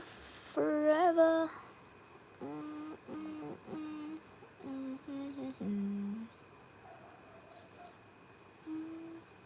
ꯏꯁꯥꯁꯦ ꯇꯨꯝꯅꯤꯡꯉ ꯇꯨꯝꯕꯁꯦ ꯌꯥꯔꯣꯏꯗꯣꯔꯤꯕꯅꯦꯕ ꯑꯩꯅ ꯇꯧꯔꯤꯕ ꯊꯕꯛꯁꯦ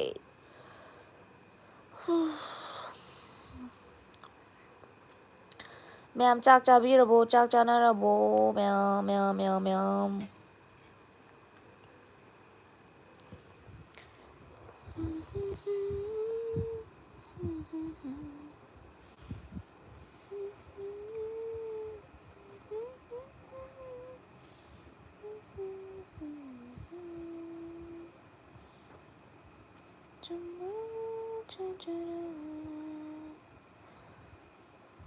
ꯌꯦꯟ ꯆꯥꯔꯦ ꯅꯪꯗꯤ ꯆꯥꯔꯕꯣ ꯑꯩ ꯉꯁꯥꯏ ꯆꯥꯔꯦ ꯏꯕꯨꯡꯉꯣ ꯅꯨꯡꯇꯤꯒꯤ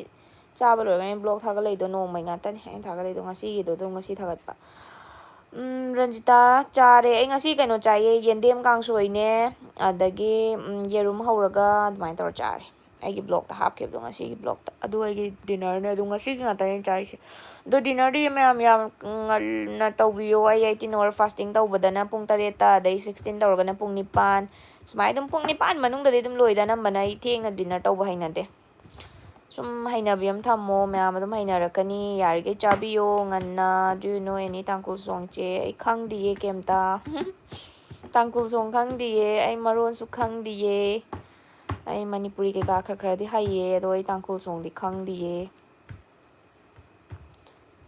8 PM ꯃꯃꯥꯡ ꯆꯥꯔꯦ ꯐꯩꯉꯣ 8 PM ꯁꯨꯃꯥꯏꯅ ꯗꯤꯅꯔꯁꯦ ꯉꯟꯅ ꯉꯟꯅ ꯇꯧꯁꯦ ꯃꯌꯥꯝ ꯗꯤꯅꯔ ꯉꯟꯅ ꯇꯧꯁꯦ ꯈ꯭ꯋꯥꯏꯗꯒꯤ ꯕꯦꯁꯅꯦ ꯀꯩ ꯌꯦꯟꯖꯥꯡ ꯆꯥꯔꯒꯦ ꯔꯟꯖꯤꯇꯥ ꯕꯨꯖꯝ ꯀꯩ ꯗꯤꯅꯔ ꯇꯧꯔꯒꯦ ꯀꯩ ꯆꯥꯒꯦ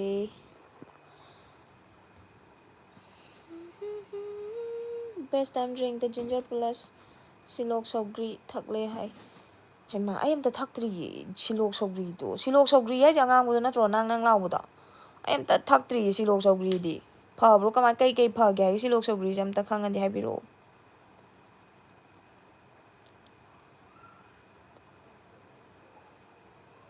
ꯀꯩ ꯐꯩ ꯍꯥꯏꯒꯦꯕ ꯁꯤꯂꯣꯛ ꯁꯧꯒ꯭ꯔꯤꯒꯤ ꯀꯥꯟꯅꯕꯁꯦ ꯇꯥꯛꯄꯤꯔꯝꯃꯣ ꯃꯌꯥꯝ ꯁꯤꯗꯁꯨ ꯈꯪꯍꯧꯔꯅꯤ ꯑꯩꯁꯨ ꯈꯪꯖꯍꯧꯒꯦꯕꯀꯣ ꯍꯋꯥꯏ ꯊꯣꯡꯕ ꯆꯥꯔꯦ ꯍꯥꯏ ꯋꯦꯠ ꯂꯣꯁ ꯇꯧꯕꯁꯦ ꯀꯣꯛꯁꯨ ꯉꯥꯎꯋꯦ ꯀꯩꯗꯧꯔ ꯐꯒꯦ ꯀꯣꯛ ꯉꯥꯎꯅꯤꯌꯦ ꯉꯥꯎꯕ ꯌꯥꯎꯕꯅꯦ ꯕꯤꯄꯤꯒꯨꯝꯕ ꯂꯣ ꯑꯣꯏꯕꯁꯨ ꯌꯥꯎꯅꯤ ꯑꯗꯣ ꯀꯩꯝ ꯄꯥꯈꯠꯂꯨꯅꯣ ꯇꯞ ꯇꯞꯅꯅꯦ ꯅꯍꯥꯟꯈꯩ ꯀꯩꯅꯣ ꯑꯩꯈꯣꯏ ꯑꯗꯨꯝ ꯃꯌꯥꯝ ꯃꯌꯥꯝ ꯆꯥꯔꯝꯃꯒ ꯈꯪꯍꯟ ꯍꯟꯊꯕꯩꯅꯤ ꯀꯩꯁꯨ ꯈꯟꯕꯤꯔꯨꯅꯨ ꯏꯁꯤꯡ ꯃꯥꯏꯁꯤꯡ ꯌꯥꯝ ꯊꯛꯑꯣ ꯉꯥꯎꯗ ꯉꯥꯎꯁꯜꯂꯛꯑꯁꯨ ꯍꯤꯃꯥꯂꯌꯥꯟ ꯄꯤꯡ ꯁꯣꯜꯒꯨꯝꯕ ꯔꯣꯛ ꯁꯣꯜꯗꯣ ꯈꯔ ꯊꯝꯕꯤꯌꯣ ꯑꯗꯣ ꯔꯣꯛ ꯁꯣꯜꯃꯛ ꯂꯩꯇ꯭ꯔꯁꯨ ꯑꯗꯨꯝ ꯊꯨꯝꯒꯨꯝꯕ ꯈꯔ ꯊꯛꯑꯣ ꯑꯗꯣ ꯌꯥꯔꯒꯗꯤ ꯃꯌꯥꯝ ꯔꯣꯛ ꯁꯣꯜ ꯈꯔ ꯂꯩꯔ ꯊꯝꯖꯤꯟꯕꯤꯌꯣ ꯄꯤꯡ ꯁꯣꯜꯗꯣ ꯑꯩꯒꯤꯁꯨ ꯇꯣ ꯌꯥꯝ ꯀꯨꯏꯅ ꯆꯠꯄꯅꯦ ꯂꯨꯄꯥ 100 ꯐꯥꯅ ꯄꯤꯗꯕꯅꯦ ꯄꯦꯀꯦꯠꯇꯣ ꯑꯗꯣ ꯌꯥꯝ ꯀꯨꯏꯅꯁꯨ ꯆꯠꯄꯅꯦ ꯍꯣꯏ ꯂꯩꯇ꯭ꯔꯁꯨ ꯑꯗꯨꯝ ꯌꯨꯝꯒꯤꯗꯣ ꯑꯗꯨꯝ ꯁꯤꯖꯤꯟꯅꯧ ꯑꯗꯨ ꯑꯣꯏꯇꯥꯔꯁꯨ ꯌꯥꯔꯒꯗꯤ ꯁꯣꯏꯅ ꯁꯤꯖꯤꯟꯅꯕꯤꯌꯣꯕꯀꯣ ꯈꯤꯇꯪ ꯑꯗꯨꯝ ꯊꯤꯠꯂꯒꯒꯨꯝꯕ ꯊꯛꯆꯟꯕ ꯑꯩꯗꯤ ꯑꯃꯅꯤ ꯑꯗꯨꯝ ꯀꯛ ꯁꯥꯏ ꯁꯥꯟꯅꯩ ꯑꯗꯩꯗꯤ ꯃꯌꯥꯝꯀꯣ ꯏꯟꯇꯔꯃꯤꯇꯦꯟ ꯐꯥꯁꯇꯤꯡ ꯇꯧꯗ꯭ꯔꯁꯨ ꯄꯨꯛꯇꯣ ꯂꯥꯝꯃꯛꯄ ꯅꯨꯡꯗꯥꯡ ꯀꯩꯀꯥꯗꯣ ꯑꯩꯈꯣꯏꯅ ꯗꯤꯅꯔ ꯇꯧꯈ꯭ꯔ ꯃꯇꯨꯡꯗ ꯄꯨꯛ ꯂꯥꯝꯃꯛꯄ ꯈꯣꯠꯄꯁꯦ ꯑꯇꯩ ꯑꯇꯣꯞꯄ ꯆꯥꯁꯟꯗꯕ ꯇꯣꯉꯥꯟꯅ ꯆꯥꯁꯟꯕꯁꯤꯅꯦꯕ ꯌꯥꯝ ꯐꯠꯇ꯭ꯔꯤꯁꯦ ꯆꯥ ꯇꯥꯔꯒꯁꯨ ꯆꯅꯥꯒꯨꯝꯕ ꯔꯣꯁꯇꯦꯠ ꯆꯅꯥꯗꯣ ꯑꯗꯨꯝꯕ ꯈꯔ ꯊꯝꯕꯤꯔꯣ ꯑꯗꯒꯤ ꯀꯩꯅꯣ ꯈꯔ ꯊꯝꯕꯤꯔꯣ ꯊꯕꯤꯒꯨꯝꯕ ꯈꯔ ꯋꯥꯠꯍꯟꯕꯤꯔꯅꯨ ꯑꯗꯨꯃꯥꯏꯅ ꯁꯨꯝ ꯇꯧꯔꯁꯦ ꯑꯗꯨꯝ ꯐꯔꯅꯤ ꯇꯣ ꯑꯩꯒꯤ ꯆꯅꯥ ꯈꯨꯌꯥꯝꯗꯣ ꯑꯩꯁꯨ ꯏꯟꯇꯔꯃꯤꯇꯦꯟ ꯐꯥꯁꯇꯤꯡ ꯂꯣꯏꯈ꯭ꯔꯦ ꯑꯗꯣ ꯂꯥꯝꯃꯛꯑꯗꯤ ꯑꯩꯁꯨ ꯑꯆꯨꯝꯕ ꯑꯗꯨꯝ ꯆꯥꯏꯑꯕꯀꯣ ꯗꯤꯅꯔꯗꯣ ꯉꯟꯅ ꯆꯥꯔꯒ ꯀꯌꯥꯝ ꯆꯥꯔꯨꯅꯤ ꯁꯤን ꯆꯥꯗꯅ ꯅꯠꯇ꯭ꯔꯥ ꯆꯤꯟ ꯂꯩ ꯅꯨꯡꯉꯥꯏꯔꯒ ꯀ꯭ꯔꯛ ꯀ꯭ꯔꯛ ꯀ꯭ꯔꯛ ꯁꯨꯝ ꯈꯔ ꯁꯥꯏ ꯁꯥꯟꯅꯕꯩ ꯋꯥꯅꯦꯕ ꯑꯣꯀꯦ ꯒꯨꯗ ꯅꯥꯏꯠ ꯕꯥꯏ ꯕꯥꯏ ꯕꯦꯔꯦꯟ ꯀꯨꯏꯔꯦ ꯅꯪ ꯎꯗꯕ ꯉꯥꯉꯣꯝ ꯏꯝꯐꯥꯜ ꯀꯔꯤ ꯂꯝꯅꯣ ꯊꯥꯡꯃꯩꯕꯟꯅꯦ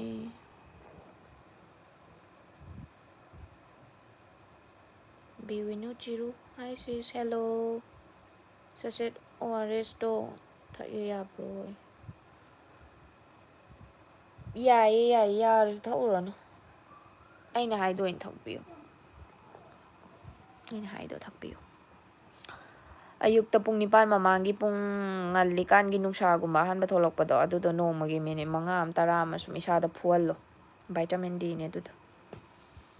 ꯉꯥꯏꯍꯥꯛ ꯉꯥꯏꯍꯥꯛ ꯁꯨꯝ ꯐꯨꯍꯜꯂꯣ ꯃꯤꯅꯤꯠ 10 ꯄꯨꯕꯗ ꯌꯥꯔꯦ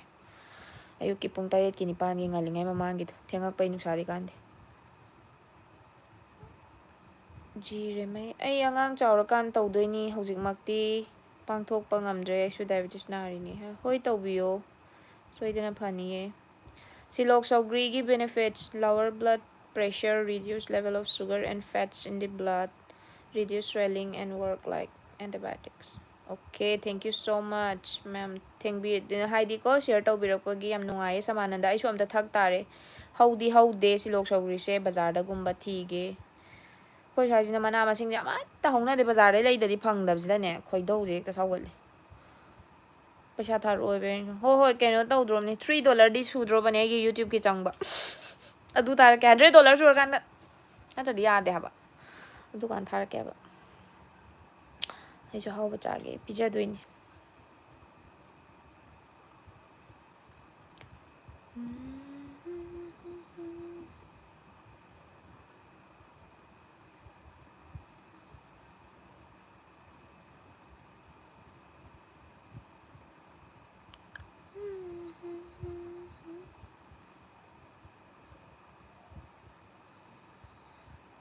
lam thangmai bane me thank you Jenny hai nangi ngaktane berin nangi ngaktane yare ko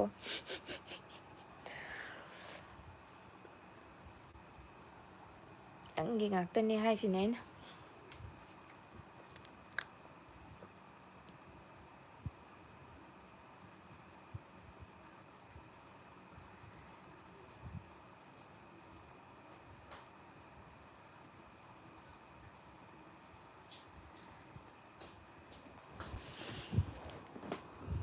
thank you good night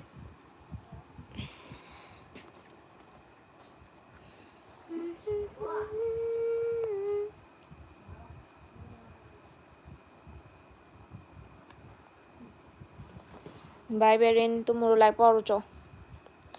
ngasi di tau khra chasin lure thau khra chasin lure puksu khra na re thau chaba gi rakhang de natte dum bagi kem ta natte dum han boy na di dum wa gani tam na dum haina rakani sana thoi makeup hai makeup artist oi de ro makeup artist oi de isu khra ke biu gai no ai makeup di to eyeliner ye isina loi re ni chu ke de haba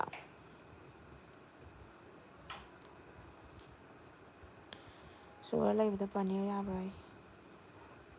yai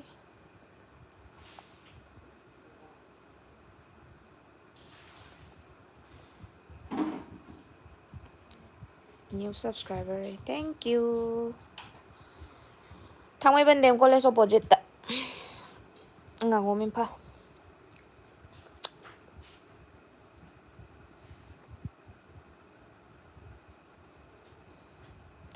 hoi ke bi ge doi che de 10 da tham pha doi ni hai weight loss ki sura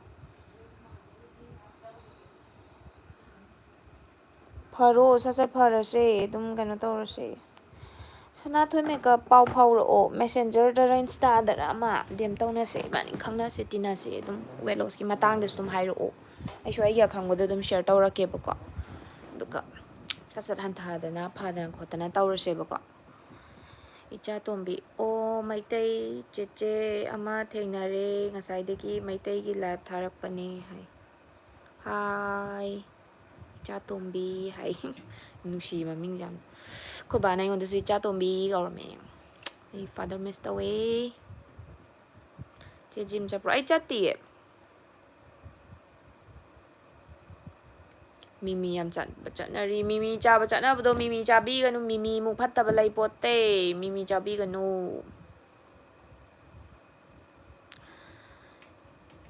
hi genau mimi singju cha bi ranu mya mimi singju yam phatte tham da murak chao mimi singju yon ba mi nai phu dro bani ai ngai wase hoi ai hana 73 leiram bane hojikti 70 leiye sam thi phaye 3 kg loss tawre gaino yam thi phai gaino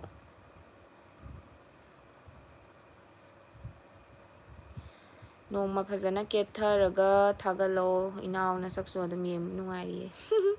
ho hoi thagalak kaino da ke han gi ge sana thoi ke bi ko myam na keraga thagalo ai se kai mimi cha da kui re ai mimi cha ru no mimi cha ba phatte ai shu yam pa mi bani morok ta ngaur ba mi ne do ai hujik morok yam ka aduna kuchu ga je skin sorry kuchu bu di han de ngong je aduga uring do to ba mi ne ba pharai ga to acne marks kumba kitang ha hori se tai tau de pharai ne du uring do chao na thung ne ba ko ai ta khu chao ne chik ka law do ja ni he ai du di ki ja ni thanda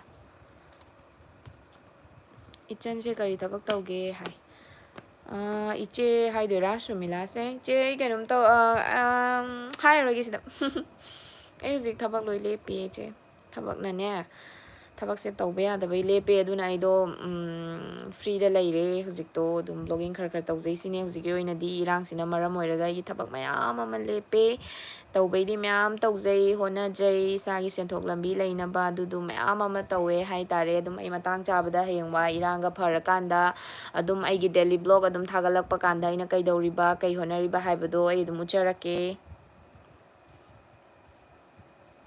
ꯍꯣꯏ ꯀꯦꯕꯤꯒꯦ ꯁꯅꯥꯊꯣꯏ ꯁꯣꯏꯗꯅ ꯀꯦꯕꯤꯌꯣ ꯍꯥꯏꯗꯣꯛꯑꯣ ꯀꯩꯅꯣ ꯍꯥꯏꯗꯣꯏꯁꯦ ꯒꯤꯅꯥꯎ ꯌꯨꯝꯅꯥꯝ ꯑꯩꯅ ꯍꯥꯏꯗꯣꯏꯁꯦ ꯀꯩꯅꯣ ꯀꯦꯔꯒ ꯊꯥꯒꯠꯂꯛꯀꯅꯨꯀꯣ ꯃꯤ ꯌꯨꯝꯗ ꯂꯩꯕꯒ ꯉꯝꯅꯔꯣꯏ ꯑꯩ ꯌꯥꯝ ꯀꯟꯅ ꯀꯦꯕ ꯄꯛꯇꯕꯅꯤꯗ ꯑꯩꯈꯣꯏ ꯀꯦꯕꯁꯨ ꯀꯌꯥ ꯄꯥꯝꯗꯦ ꯑꯗꯣ ꯕꯤꯠꯇ ꯅꯣꯡ ꯐꯥꯗꯣꯛ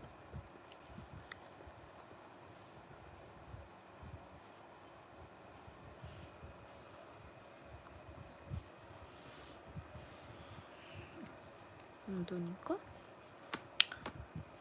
9:30 ꯐꯥꯎ ꯊꯥꯔꯒꯦ ꯑꯩꯒꯤ ꯂꯥꯏꯐꯁꯦ ꯑꯗꯨꯒ ꯂꯣꯏꯁꯤꯜꯂꯒꯦ ꯐꯦꯁꯕꯨꯛꯇ ꯑꯃꯨꯛ ꯇꯧꯔꯨꯒꯦ ꯀꯥꯏ ꯗꯤꯇꯣꯛꯁ ꯋꯥꯇꯔꯁꯦ ꯊꯛꯅꯤꯡꯉꯦ ꯑꯗꯣ ꯅꯨꯡꯁꯤꯗꯥꯛꯁꯦ ꯐꯪꯗ꯭ꯔꯦ ꯅꯨꯡꯁꯤꯗꯥꯛ ꯌꯥꯎꯗ꯭ꯔꯁꯨ ꯊꯛꯑꯣ ꯑꯩꯅ ꯍꯥꯏꯁꯤꯅꯦ ꯑꯔꯩ ꯑꯔꯩꯕ ꯊꯛꯄꯤꯌꯨꯕꯀꯣ ꯁꯅꯥꯊꯣꯏ ꯍꯥꯏꯗꯤ ꯑꯩ ꯁꯤ ꯂꯩꯇ꯭ꯔꯦꯅ ꯇꯣꯛꯄꯤꯒꯅꯨ ꯑꯩꯅ ꯑꯩꯒꯤ ꯕ꯭ꯂꯣꯛꯇꯁꯨ ꯃꯈꯟ ꯃꯈꯟ ꯍꯥꯞꯄꯕꯅꯦ ꯑꯗꯨ ꯃꯌꯥꯝꯗꯨꯗꯒꯤ ꯑꯗꯨꯝ ꯊꯛꯅꯤꯡꯕ ꯊꯛꯇꯣꯛꯑꯣ ꯌꯥꯝ ꯊꯤ ꯐꯩ ꯍꯥꯏꯕ ꯑꯩꯁꯨ ꯅꯨꯡꯁꯤꯗꯥꯛ ꯐꯪꯗꯦ ꯅꯣꯡ ꯐꯥꯗꯣꯛ ꯑꯩꯒꯤꯗ ꯄꯥꯜꯂꯦꯕꯀꯣ ꯅꯠꯇ꯭ꯔꯒ ꯕꯖꯥꯔꯗ ꯊꯦꯡꯅꯕꯗꯣ ꯑꯗꯩ ꯕꯖꯥꯔꯗ ꯂꯩꯔꯤꯗꯨꯁꯨꯅꯦ ꯅꯣꯡ ꯅꯤꯅꯤ ꯍꯨꯝꯅꯤꯗꯩ ꯍꯦꯟꯅ ꯆꯠꯇꯦ ꯕꯔꯦ ꯍꯦꯛꯇ ꯄꯠꯁꯟꯈꯤꯕꯅꯦ ꯍꯥꯜꯂꯦꯕꯀꯣ ꯂꯩꯕꯗꯗꯤ ꯂꯨꯄꯥ 10ꯒꯤ ꯁꯨꯝ ꯌꯥꯝ ꯇꯧꯕ ꯑꯗꯣ ꯍꯥꯞꯇꯣꯏꯗꯨꯗꯤ ꯈꯤꯇꯪꯗꯅꯤꯗꯅ ꯃꯇꯣꯟ 4-5 ꯈꯤꯇꯅꯤꯗꯅꯀꯣ ꯂꯤꯇꯔ ꯑꯃꯗ ꯑꯗꯨꯅ ꯌꯨꯝꯗ ꯄꯥꯟꯕꯗꯨꯁꯨꯅꯦ ꯑꯩꯅꯅꯦ ꯐꯨꯛꯇꯠꯄꯗ ꯂꯣꯏꯔꯦ ꯑꯩꯒꯤ ꯒꯝꯂꯥꯗ ꯌꯥꯝ ꯄꯤꯛꯅ ꯀꯩꯅꯣ ꯇꯧꯕꯅꯦꯕ ꯑꯗꯨꯅꯤ ꯑꯗꯣ ꯑꯗꯨꯝ ꯑꯃ ꯅꯠꯇ꯭ꯔ ꯑꯃ ꯊꯛꯄꯤꯌꯨ ꯐꯗꯣꯏꯅꯤ ꯁꯅꯥꯊꯣꯏ ꯑꯗꯨꯝ ꯊꯛꯎ Simple is the best medicine. Yes. ꯄꯨꯡ ꯀꯌꯥꯗ ꯇꯨꯝꯒꯦ ꯆꯦꯁꯦ ꯍꯥꯏ ꯄꯨꯡꯒꯤꯗꯤ ꯈꯪꯗ꯭ꯔꯦꯗ ꯄꯨꯡꯒ ꯃꯇꯝ ꯀꯌꯥ ꯅꯥꯏꯗꯦꯗ ꯁꯦꯀ꯭ꯔꯨꯕꯤꯌꯥ ꯍꯣꯏ ꯑꯩ ꯍꯥꯟꯅ 65 ꯂꯩꯔꯝꯕꯅꯦ ꯍꯧꯖꯤꯛꯇꯤ 62 ꯂꯩꯌꯦ ꯑꯗꯨ ꯀꯩꯅꯣꯔꯣ ꯑꯩꯒꯤ ꯋꯦꯠ ꯂꯣꯁ ꯗꯥꯏꯠ ꯄ꯭ꯂꯥꯟꯁꯦ ꯐꯣꯂꯣ ꯇꯧꯕꯗꯩ ꯑꯣꯏꯗꯣꯏꯔꯣ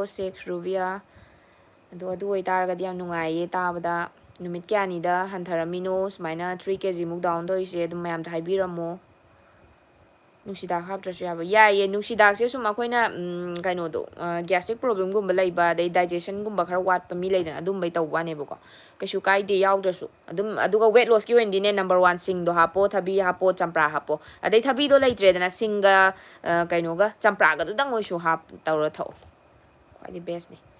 ꯁꯤꯡꯒ ꯆꯝꯄ꯭ꯔꯥꯒꯁꯦ ꯋꯦꯠ ꯂꯣꯁꯇꯗꯤ ꯅꯝꯕꯔ 1ꯅꯦ ꯑꯗꯣ ꯌꯥꯔꯒꯗꯤ ꯊꯕꯤꯗꯨꯁꯨ ꯑꯗꯨꯝ ꯍꯥꯞꯅꯕ ꯍꯣꯠꯅꯕꯤꯌꯨ ꯑꯗꯩ ꯍꯩꯀ꯭ꯔꯨ ꯂꯩꯔꯦꯅ ꯍꯩꯀ꯭ꯔꯨꯗꯨꯁꯨ ꯑꯗꯨꯝ 2-3 ꯑꯗꯨꯝ ꯇꯣꯛ ꯈꯥꯏꯖꯤꯜꯂꯒ ꯍꯦꯛꯇ ꯃꯔꯨꯁꯨ ꯀꯩꯁꯨ ꯌꯥꯎꯅ ꯍꯦꯛꯇ ꯍꯥꯞꯆꯟꯒꯣ ꯑꯗꯨ ꯐꯕꯅꯦ ꯌꯥꯝ ꯑꯩꯅ ꯍꯥꯏꯁꯦ ꯃꯌꯥꯝ ꯍꯩꯀ꯭ꯔꯨ ꯌꯥꯝ ꯆꯥꯎ ꯍꯩꯀ꯭ꯔꯨ ꯌꯥꯝ ꯆꯥꯎ ꯐꯕꯩꯗꯤ ꯌꯥꯝ ꯂꯩꯈ꯭ꯔꯦ ꯇꯥꯡꯕꯩꯗꯤ ꯍꯥꯎꯕ ꯍꯣꯏ ꯇꯦꯁꯁꯨ ꯑꯩ ꯍꯥꯏꯗꯣ ꯇꯦꯁꯁꯨ ꯑꯗꯨꯝ ꯈꯦꯠꯅꯅꯤ ꯕ꯭ꯂꯨꯕꯦꯔꯤ ꯁꯥꯎꯋꯤ ꯏꯁꯇ꯭ꯔꯣꯕꯦꯔꯤ ꯁꯥꯎꯋꯤ ꯍꯥꯎꯕꯩꯗꯤ ꯌꯥꯝ ꯍꯥꯎꯈ꯭ꯔꯦ ꯂꯩꯕꯩꯗꯤ ꯌꯥꯝ ꯌꯥꯈꯔꯦ ꯄꯩꯁꯥ ꯆꯪꯍꯟꯒꯦꯗꯤ ꯌꯥꯝ ꯌꯥꯈꯔꯦ ꯇꯧꯕꯇꯕꯨ ꯏꯔꯥꯏ ꯂꯥꯏꯅ ꯐꯪꯕ ꯄꯣꯠ ꯉꯥꯛꯇ ꯇꯧꯁꯦꯕ ꯀꯩꯗꯧꯅꯤ ꯅꯠꯇ꯭ꯔꯥ ꯏꯔꯥꯏ ꯂꯥꯏꯅ ꯄꯩꯁꯥ ꯅꯨꯡꯁꯥꯁꯨ ꯇꯤꯡꯗꯕ ꯍꯣꯏ ꯌꯥꯝ ꯂꯩꯔꯒꯕꯨꯗꯤ ꯆꯥꯕ ꯌꯥꯏ ꯀꯩꯁꯨ ꯀꯥꯏꯗꯦꯀꯣ ꯅꯣꯡ ꯐꯥꯗꯣꯛ ꯑꯗꯨꯝ ꯑꯍꯥꯎ ꯃꯌꯥꯝꯗꯣ ꯑꯗꯨꯕꯨ ꯃꯣꯏꯒꯤ ꯇꯥꯡꯉꯤꯕ ꯄꯣꯠꯁꯤꯡ ꯍꯥꯎꯔꯦ ꯀꯥꯏꯅ ꯂꯩꯔꯤꯕꯁꯤꯡꯗꯨꯅ ꯑꯩꯈꯣꯏꯒꯤ ꯍꯩꯀ꯭ꯔꯨꯗꯒ ꯍꯦꯟꯖꯟ ꯉꯝꯕꯖꯥꯠ ꯅꯠꯇꯦ ꯍꯩꯀ꯭ꯔꯨ ꯆꯝꯄ꯭ꯔꯥꯗꯒ ꯃꯣꯏꯅꯒꯀꯣ ꯍꯦꯟꯖꯟ ꯉꯝꯕꯖꯥꯠ ꯅꯠꯇꯦ ꯄ꯭ꯔꯤ ꯗꯥꯏꯕꯦꯇꯤꯁ ꯑꯗꯨꯝ ꯍꯟꯊꯕ꯭ꯔꯥ ꯑꯩꯈꯣꯏꯅ ꯗꯥꯏꯠ ꯑꯦꯛꯁꯔꯁꯥꯏꯁ ꯇꯧꯔꯗꯤ ꯌꯥꯝ ꯊꯨꯅ ꯍꯟꯊꯅꯤ ꯀꯩꯅꯣ ꯅꯠꯇ꯭ꯔꯁꯨ ꯀꯩꯅꯣ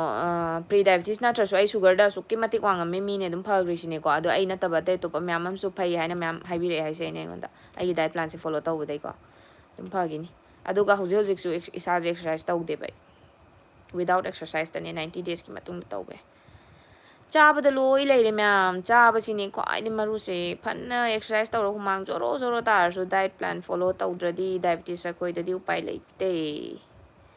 ꯍꯣꯏ ꯍꯧꯔꯒꯦ ꯗ꯭ꯔꯥꯏ ꯐ꯭ꯔꯨꯠꯁ ꯍꯥꯞꯄꯗꯤ ꯌꯥꯕ꯭ꯔꯣ ꯗ꯭ꯔꯥꯏ ꯐ꯭ꯔꯨꯠꯁꯦ ꯅꯣꯡꯃꯗ 10ꯃꯨꯛꯇ ꯍꯦꯟꯅ ꯆꯥꯕꯤꯅꯣ ꯑꯗ ꯑꯜꯃꯟꯒꯨꯝꯕ ꯁꯝꯅ ꯍꯥꯏꯔꯒ 10 ꯍꯥꯏꯔꯒ ꯑꯜꯃꯟ 10 ꯀꯥꯖꯨ 10 ꯑꯗꯨ 10 ꯆꯥꯕ ꯌꯥꯗꯦꯀꯣ ꯑꯜꯃꯟꯗ 2 ꯑꯣꯏꯔꯣ ꯀꯥꯖꯨꯗ 2 ꯑꯣꯏꯔꯣ ꯑꯗꯩ ꯋꯥꯜꯅꯠꯇ 2 ꯑꯣꯏꯔꯣ ꯂꯩꯗꯅ ꯑꯗꯨꯃꯥꯏꯅ ꯁꯤꯠꯁ ꯑꯇꯩꯗꯣ ꯍꯥꯏꯗꯤ ꯑꯇꯣꯞꯄ ꯄꯝꯀꯤꯟ ꯁꯤꯠꯁꯀꯨꯝꯕ ꯑꯗꯒꯤ ꯁꯟꯐ꯭ꯂꯥꯋꯔ ꯁꯤꯠꯁꯀꯨꯝꯕꯗꯣ ꯑꯗꯨꯕꯨꯗꯤ ꯑꯗꯨꯝ ꯆꯥꯡ ꯑꯃꯗ ꯌꯦꯡꯉꯒ ꯆꯥꯃꯆ ꯑꯃꯒꯤ ꯆꯥꯡ ꯂꯩꯇꯥꯅꯦ ꯑꯗꯨꯝ ꯈꯔ ꯌꯦꯡꯉ ꯆꯥꯕ ꯌꯥꯏ ꯃꯔꯨ ꯃꯁꯤꯡ ꯊꯤꯗ꯭ꯔꯒꯁꯨ ꯑꯗꯨꯒ ꯑꯜꯃꯟꯒꯨꯝꯕ ꯀꯥꯖꯨ ꯑꯣꯏꯔꯒꯅ ꯁꯝꯅ ꯍꯥꯏꯔꯒ ꯑꯜꯃꯟꯒ ꯀꯥꯖꯨꯒ ꯆꯥꯒꯦ ꯍꯥꯏꯔꯒꯅ ꯑꯜꯃꯟ 5 ꯀꯥꯖꯨ 5 ꯁꯨꯃꯥꯏꯅ ꯆꯥꯕꯤꯔꯣ ꯑꯗꯒꯤ ꯑꯜꯃꯟ ꯑꯜꯃꯟ ꯉꯥꯛꯇ ꯆꯥꯒꯦ ꯍꯥꯏꯔꯒꯅ ꯑꯗꯨꯝ 10ꯃꯨꯛ ꯀꯩꯃꯨꯛ ꯑꯗꯨꯝ ꯇꯤꯡꯉꯒ ꯑꯣꯏꯅ ꯆꯥꯕꯤꯌꯨꯀꯣ ꯑꯗꯨꯝ ꯃꯌꯥꯝ ꯑꯩ ꯅꯨꯡꯗꯥꯡ ꯑꯣꯚꯔꯅꯥꯏꯠ ꯇꯤꯡꯉꯝꯃ ꯃꯣꯔꯅꯤꯡ ꯆꯥꯎꯕ ꯇꯤꯡꯉꯒ ꯑꯣꯏꯅ ꯆꯥꯁꯦꯕꯀꯣ ꯑꯩꯁꯨ ꯀꯩꯅꯣ ꯇꯧꯋꯤ ꯑꯩꯗꯤ ꯑꯜꯃꯟꯒꯁꯦ ꯑꯗꯨꯝ 30ꯒꯤ ꯆꯥꯡꯒ ꯆꯥꯊꯣꯛꯏꯗ 10ꯗ ꯅꯠꯇꯦ 30ꯒꯤ ꯆꯥꯡ ꯆꯥꯊꯣꯛꯑꯦ ꯑꯗꯣ ꯋꯦꯠ ꯂꯣꯁ ꯊꯨꯅ ꯇꯧꯅꯤꯡꯉꯦ ꯑꯗꯨꯝ 10ꯗ ꯍꯦꯟꯅ ꯆꯥꯎ Sevrovia 7 days. 7 days the 3 kg hantaiba. Wow. Record na yam ti handay kayo nang intermittent fasting tawbra. Sister diabetes reverse tawkradi frequent urine gasu adum phagibra. Phagibne adum atay to pala ko adum tam phagibne ina haisine adum diet to the phajan tawbiyo chinjak ta loi leire adum phagran. Diabetes ki oina di ko ay yam phajana habige hairamge diabetes ka weight loss ki oindi ay yam kaino tawna haijaramge sungki ki biru no in chabajai sa na bane duga te to paide khangde ko laina to paide duga diabetes ka weight loss ki oina di ay gi simak tawbadadi phajana kanarani ay sa suneba ay je dum yam chabatnaba mine ado hauze yam active oirabane yam pharabane chahi matang ji gam chana daba mine besu ko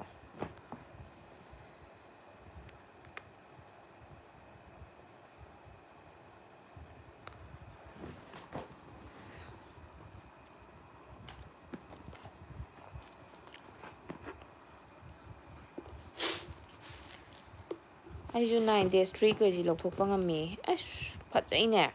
ꯂꯧꯊꯣꯛꯏꯅꯦ ꯑꯗꯨꯗꯤ ꯇꯣ ꯁꯅꯥꯊꯣꯏ ꯇꯥꯕꯤꯌꯨ ꯇꯣ ꯑꯇꯩ 9 daysꯇꯒ ꯂꯧꯊꯣꯛꯏ 7 daysꯇꯒ 3 kg ꯂꯧꯊꯣꯛꯑꯦ ꯍꯥꯏꯁꯦ ꯁꯤ ꯑꯩ ꯇꯁꯦꯡꯅ ꯁꯨꯝꯕ ꯍꯥꯏꯔꯛꯄꯁꯤꯡꯁꯦ ꯑꯩ ꯇꯁꯦꯡꯅ ꯃꯥꯏ ꯄꯥꯛꯑꯕꯅꯦꯕ ꯃꯌꯥꯝꯅ ꯑꯩꯒꯤ ꯗꯥꯏꯠꯀ ꯐꯣꯂꯣ ꯇꯧꯕꯤꯔꯒ ꯁꯨꯃꯥꯏꯅ ꯇꯧꯋꯦꯒ ꯍꯥꯏꯕꯤꯔꯛꯄꯁꯦ ꯁꯤꯃꯨꯛ ꯅꯨꯡꯉꯥꯏꯕꯁꯨ ꯂꯩꯇ꯭ꯔꯦ ꯆꯤꯌꯥ ꯁꯤꯗ ꯊꯛꯄꯒ ꯃꯤꯊꯤ ꯊꯛꯄꯒꯁꯦ ꯑꯔꯝꯕꯅ ꯐꯒꯦ ꯑꯅꯤꯃꯛ ꯐꯩ ꯑꯅꯤꯃꯛ ꯊꯛꯄꯤꯌꯨ ꯗꯥꯏꯕꯦꯇꯤꯁ ꯂꯩꯔꯒꯅ ꯆꯤꯌꯥ ꯁꯤꯗ ꯀꯩꯅꯣꯗꯣ ꯃꯤꯊꯤꯗꯣ ꯊꯛꯑꯣ ꯑꯗꯣ ꯇꯜꯂꯒꯅ ꯀꯩꯅꯣ ꯗꯥꯏꯕꯦꯇꯤꯁ ꯂꯩꯇꯕ ꯋꯦꯠ ꯂꯣꯁꯀꯤ ꯑꯣꯏꯔꯒꯁꯨ ꯑꯗꯨꯝ ꯊꯛꯄ ꯌꯥꯏ ꯍꯣꯏ ꯇꯜꯂꯒꯅ ꯑꯗꯨꯝ ꯁ꯭ꯀꯤꯞ ꯇꯧꯒꯦꯁꯨ ꯇꯧꯕꯤꯔꯣ ꯑꯗꯣ ꯆꯤꯌꯥ ꯁꯤꯗꯁꯇꯨꯗꯤ ꯑꯗꯨꯝ ꯋꯦꯠ ꯂꯣꯁꯇꯗꯤ ꯊꯛꯑꯣ ꯃꯤ ꯀꯩꯅꯣꯒꯗꯣ ꯀꯤꯝ ꯀꯥꯔꯗꯥꯁꯤꯌꯟꯁꯀꯗꯣ ꯆꯤꯌꯥ ꯄꯨꯗꯤꯡ ꯀꯥꯏꯅ ꯇꯧ ꯑꯗꯨꯝ ꯆꯥꯏꯗꯣꯗ꯭ꯔꯣ ꯅꯣꯡꯃꯒꯤ ꯁ꯭ꯄꯨꯟ ꯑꯅꯤꯅꯤ ꯁꯨꯡꯁꯣꯏ ꯁꯣꯏꯗꯕꯤꯗ ꯐꯤꯒꯔꯗꯣ ꯌꯦꯡꯉꯣꯗꯅ ꯀꯤꯝ ꯀꯥꯔꯗꯥꯁꯤꯌꯟ ꯑꯝꯇ ꯃꯥꯟꯖꯜꯍꯧꯁꯦ ꯁꯅꯥꯊꯣꯏ ꯑꯗꯨꯒ ꯌꯦꯡꯉꯁꯦ ꯁꯅꯥꯊꯣꯏꯁꯦ ꯆꯍꯤ ꯀꯌꯥ ꯁꯨꯔꯒꯦ ꯀꯩ ꯂꯝꯗꯩ ꯑꯣꯏꯗꯣꯏꯅꯣ ꯃꯌꯥꯝꯗ ꯅꯪꯒꯤ ꯃꯦꯀꯞꯀꯤ ꯃꯇꯥꯡꯗꯨꯁꯨ ꯍꯥꯏꯍꯧꯁꯦ ꯍꯥꯏꯕ ꯆꯍꯤ ꯀꯌꯥ ꯁꯨꯔꯒꯦ ꯑꯩ ꯆꯍꯤ 38 ꯆꯪꯉꯛꯏꯅꯤ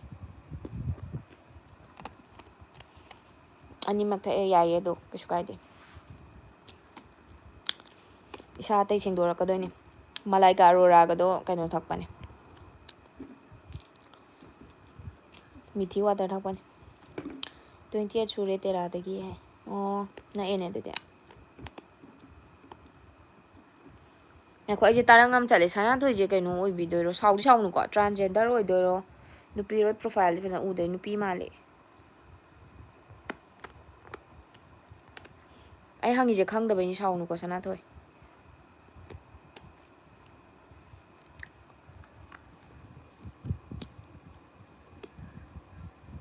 ꯅꯠꯇꯦ ꯅꯨꯄꯤꯅꯦ ꯍꯥꯏ ꯑꯣꯀꯦ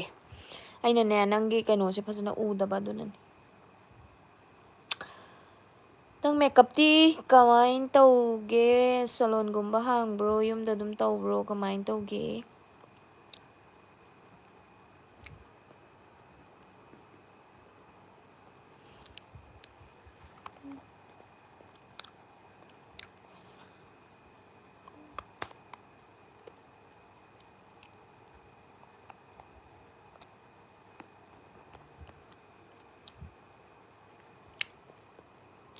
ꯆꯦ ꯋꯦꯠ ꯂꯣꯁꯁꯦ ꯀꯌꯥꯝ ꯇꯧꯗꯣꯏꯅꯣ ꯍꯥꯏ ꯀꯩꯅꯣ ꯅꯪ ꯉꯥꯡꯉꯤꯗꯨꯕꯨ ꯊꯣꯏꯊꯣꯡꯉꯥꯝ ꯑꯩꯕꯨ ꯒ꯭ꯌꯥꯟ ꯇꯥꯗ꯭ꯔꯦ ꯋꯦꯠ ꯂꯣꯁꯁꯦ ꯀꯌꯥꯝ ꯇꯧꯗꯣꯏꯅꯣ ꯍꯥꯏꯗꯤ ꯑꯩ ꯏꯁꯥꯒꯤꯔꯣ ꯑꯩ ꯏꯁꯥꯒꯤꯗꯤ ꯑꯩ ꯇꯧꯗ꯭ꯔꯁꯨ ꯌꯥꯔꯦ ꯑꯩ ꯍꯧꯖꯤꯛ ꯋꯦꯠ 53ꯅꯦ ꯑꯩꯒꯤꯗꯣ ꯑꯩ ꯀꯩꯁꯨ ꯃꯥꯏ ꯃꯤꯠꯀꯁꯦ ꯄꯨꯡꯆꯞ ꯆꯞꯄ ꯑꯃꯅꯤꯗ ꯅꯣꯏꯗ꯭ꯔꯕꯅꯦ ꯑꯩꯒꯤ ꯑꯥꯐꯇꯔ 2022ꯒꯤꯗꯣ ꯐꯣꯇꯣꯗꯣ ꯌꯦꯡꯉꯨ ꯑꯩꯅ ꯕꯤꯐꯣꯔ ꯑꯥꯐꯇꯔ ꯍꯥꯞꯈꯤꯕꯅꯦ ꯑꯩꯒꯤ ꯕ꯭ꯂꯣꯛꯇ ꯑꯩ ꯅꯣꯏꯗ꯭ꯔꯕꯅꯤ ꯀꯩꯁꯨ ꯍꯧꯖꯤꯛꯇꯤ 53 50ꯗ ꯂꯩꯍꯟꯒꯦ ꯇꯧꯅꯦ ꯑꯗꯣ ꯀꯥ ꯍꯦꯟꯅ ꯆꯞꯈ꯭ꯔꯅꯤ ꯑꯗꯣ ꯌꯦꯡꯉꯒꯦ ꯉꯝꯕ꯭ꯔꯥ ꯉꯝꯗꯕ꯭ꯔꯥ ꯌꯦꯡꯉꯣ ꯇꯣ ꯑꯩꯒꯤ ꯐꯨꯜ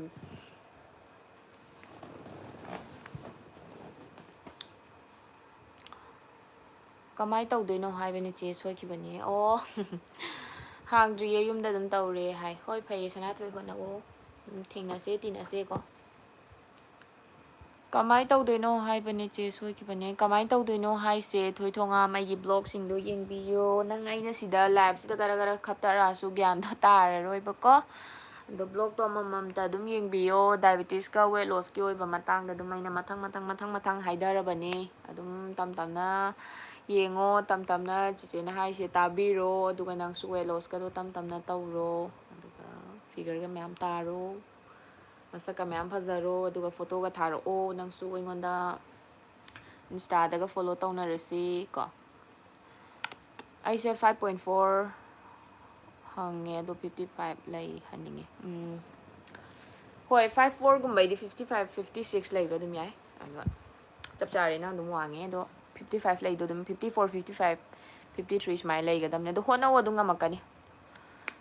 Thank you che tazaragi taro.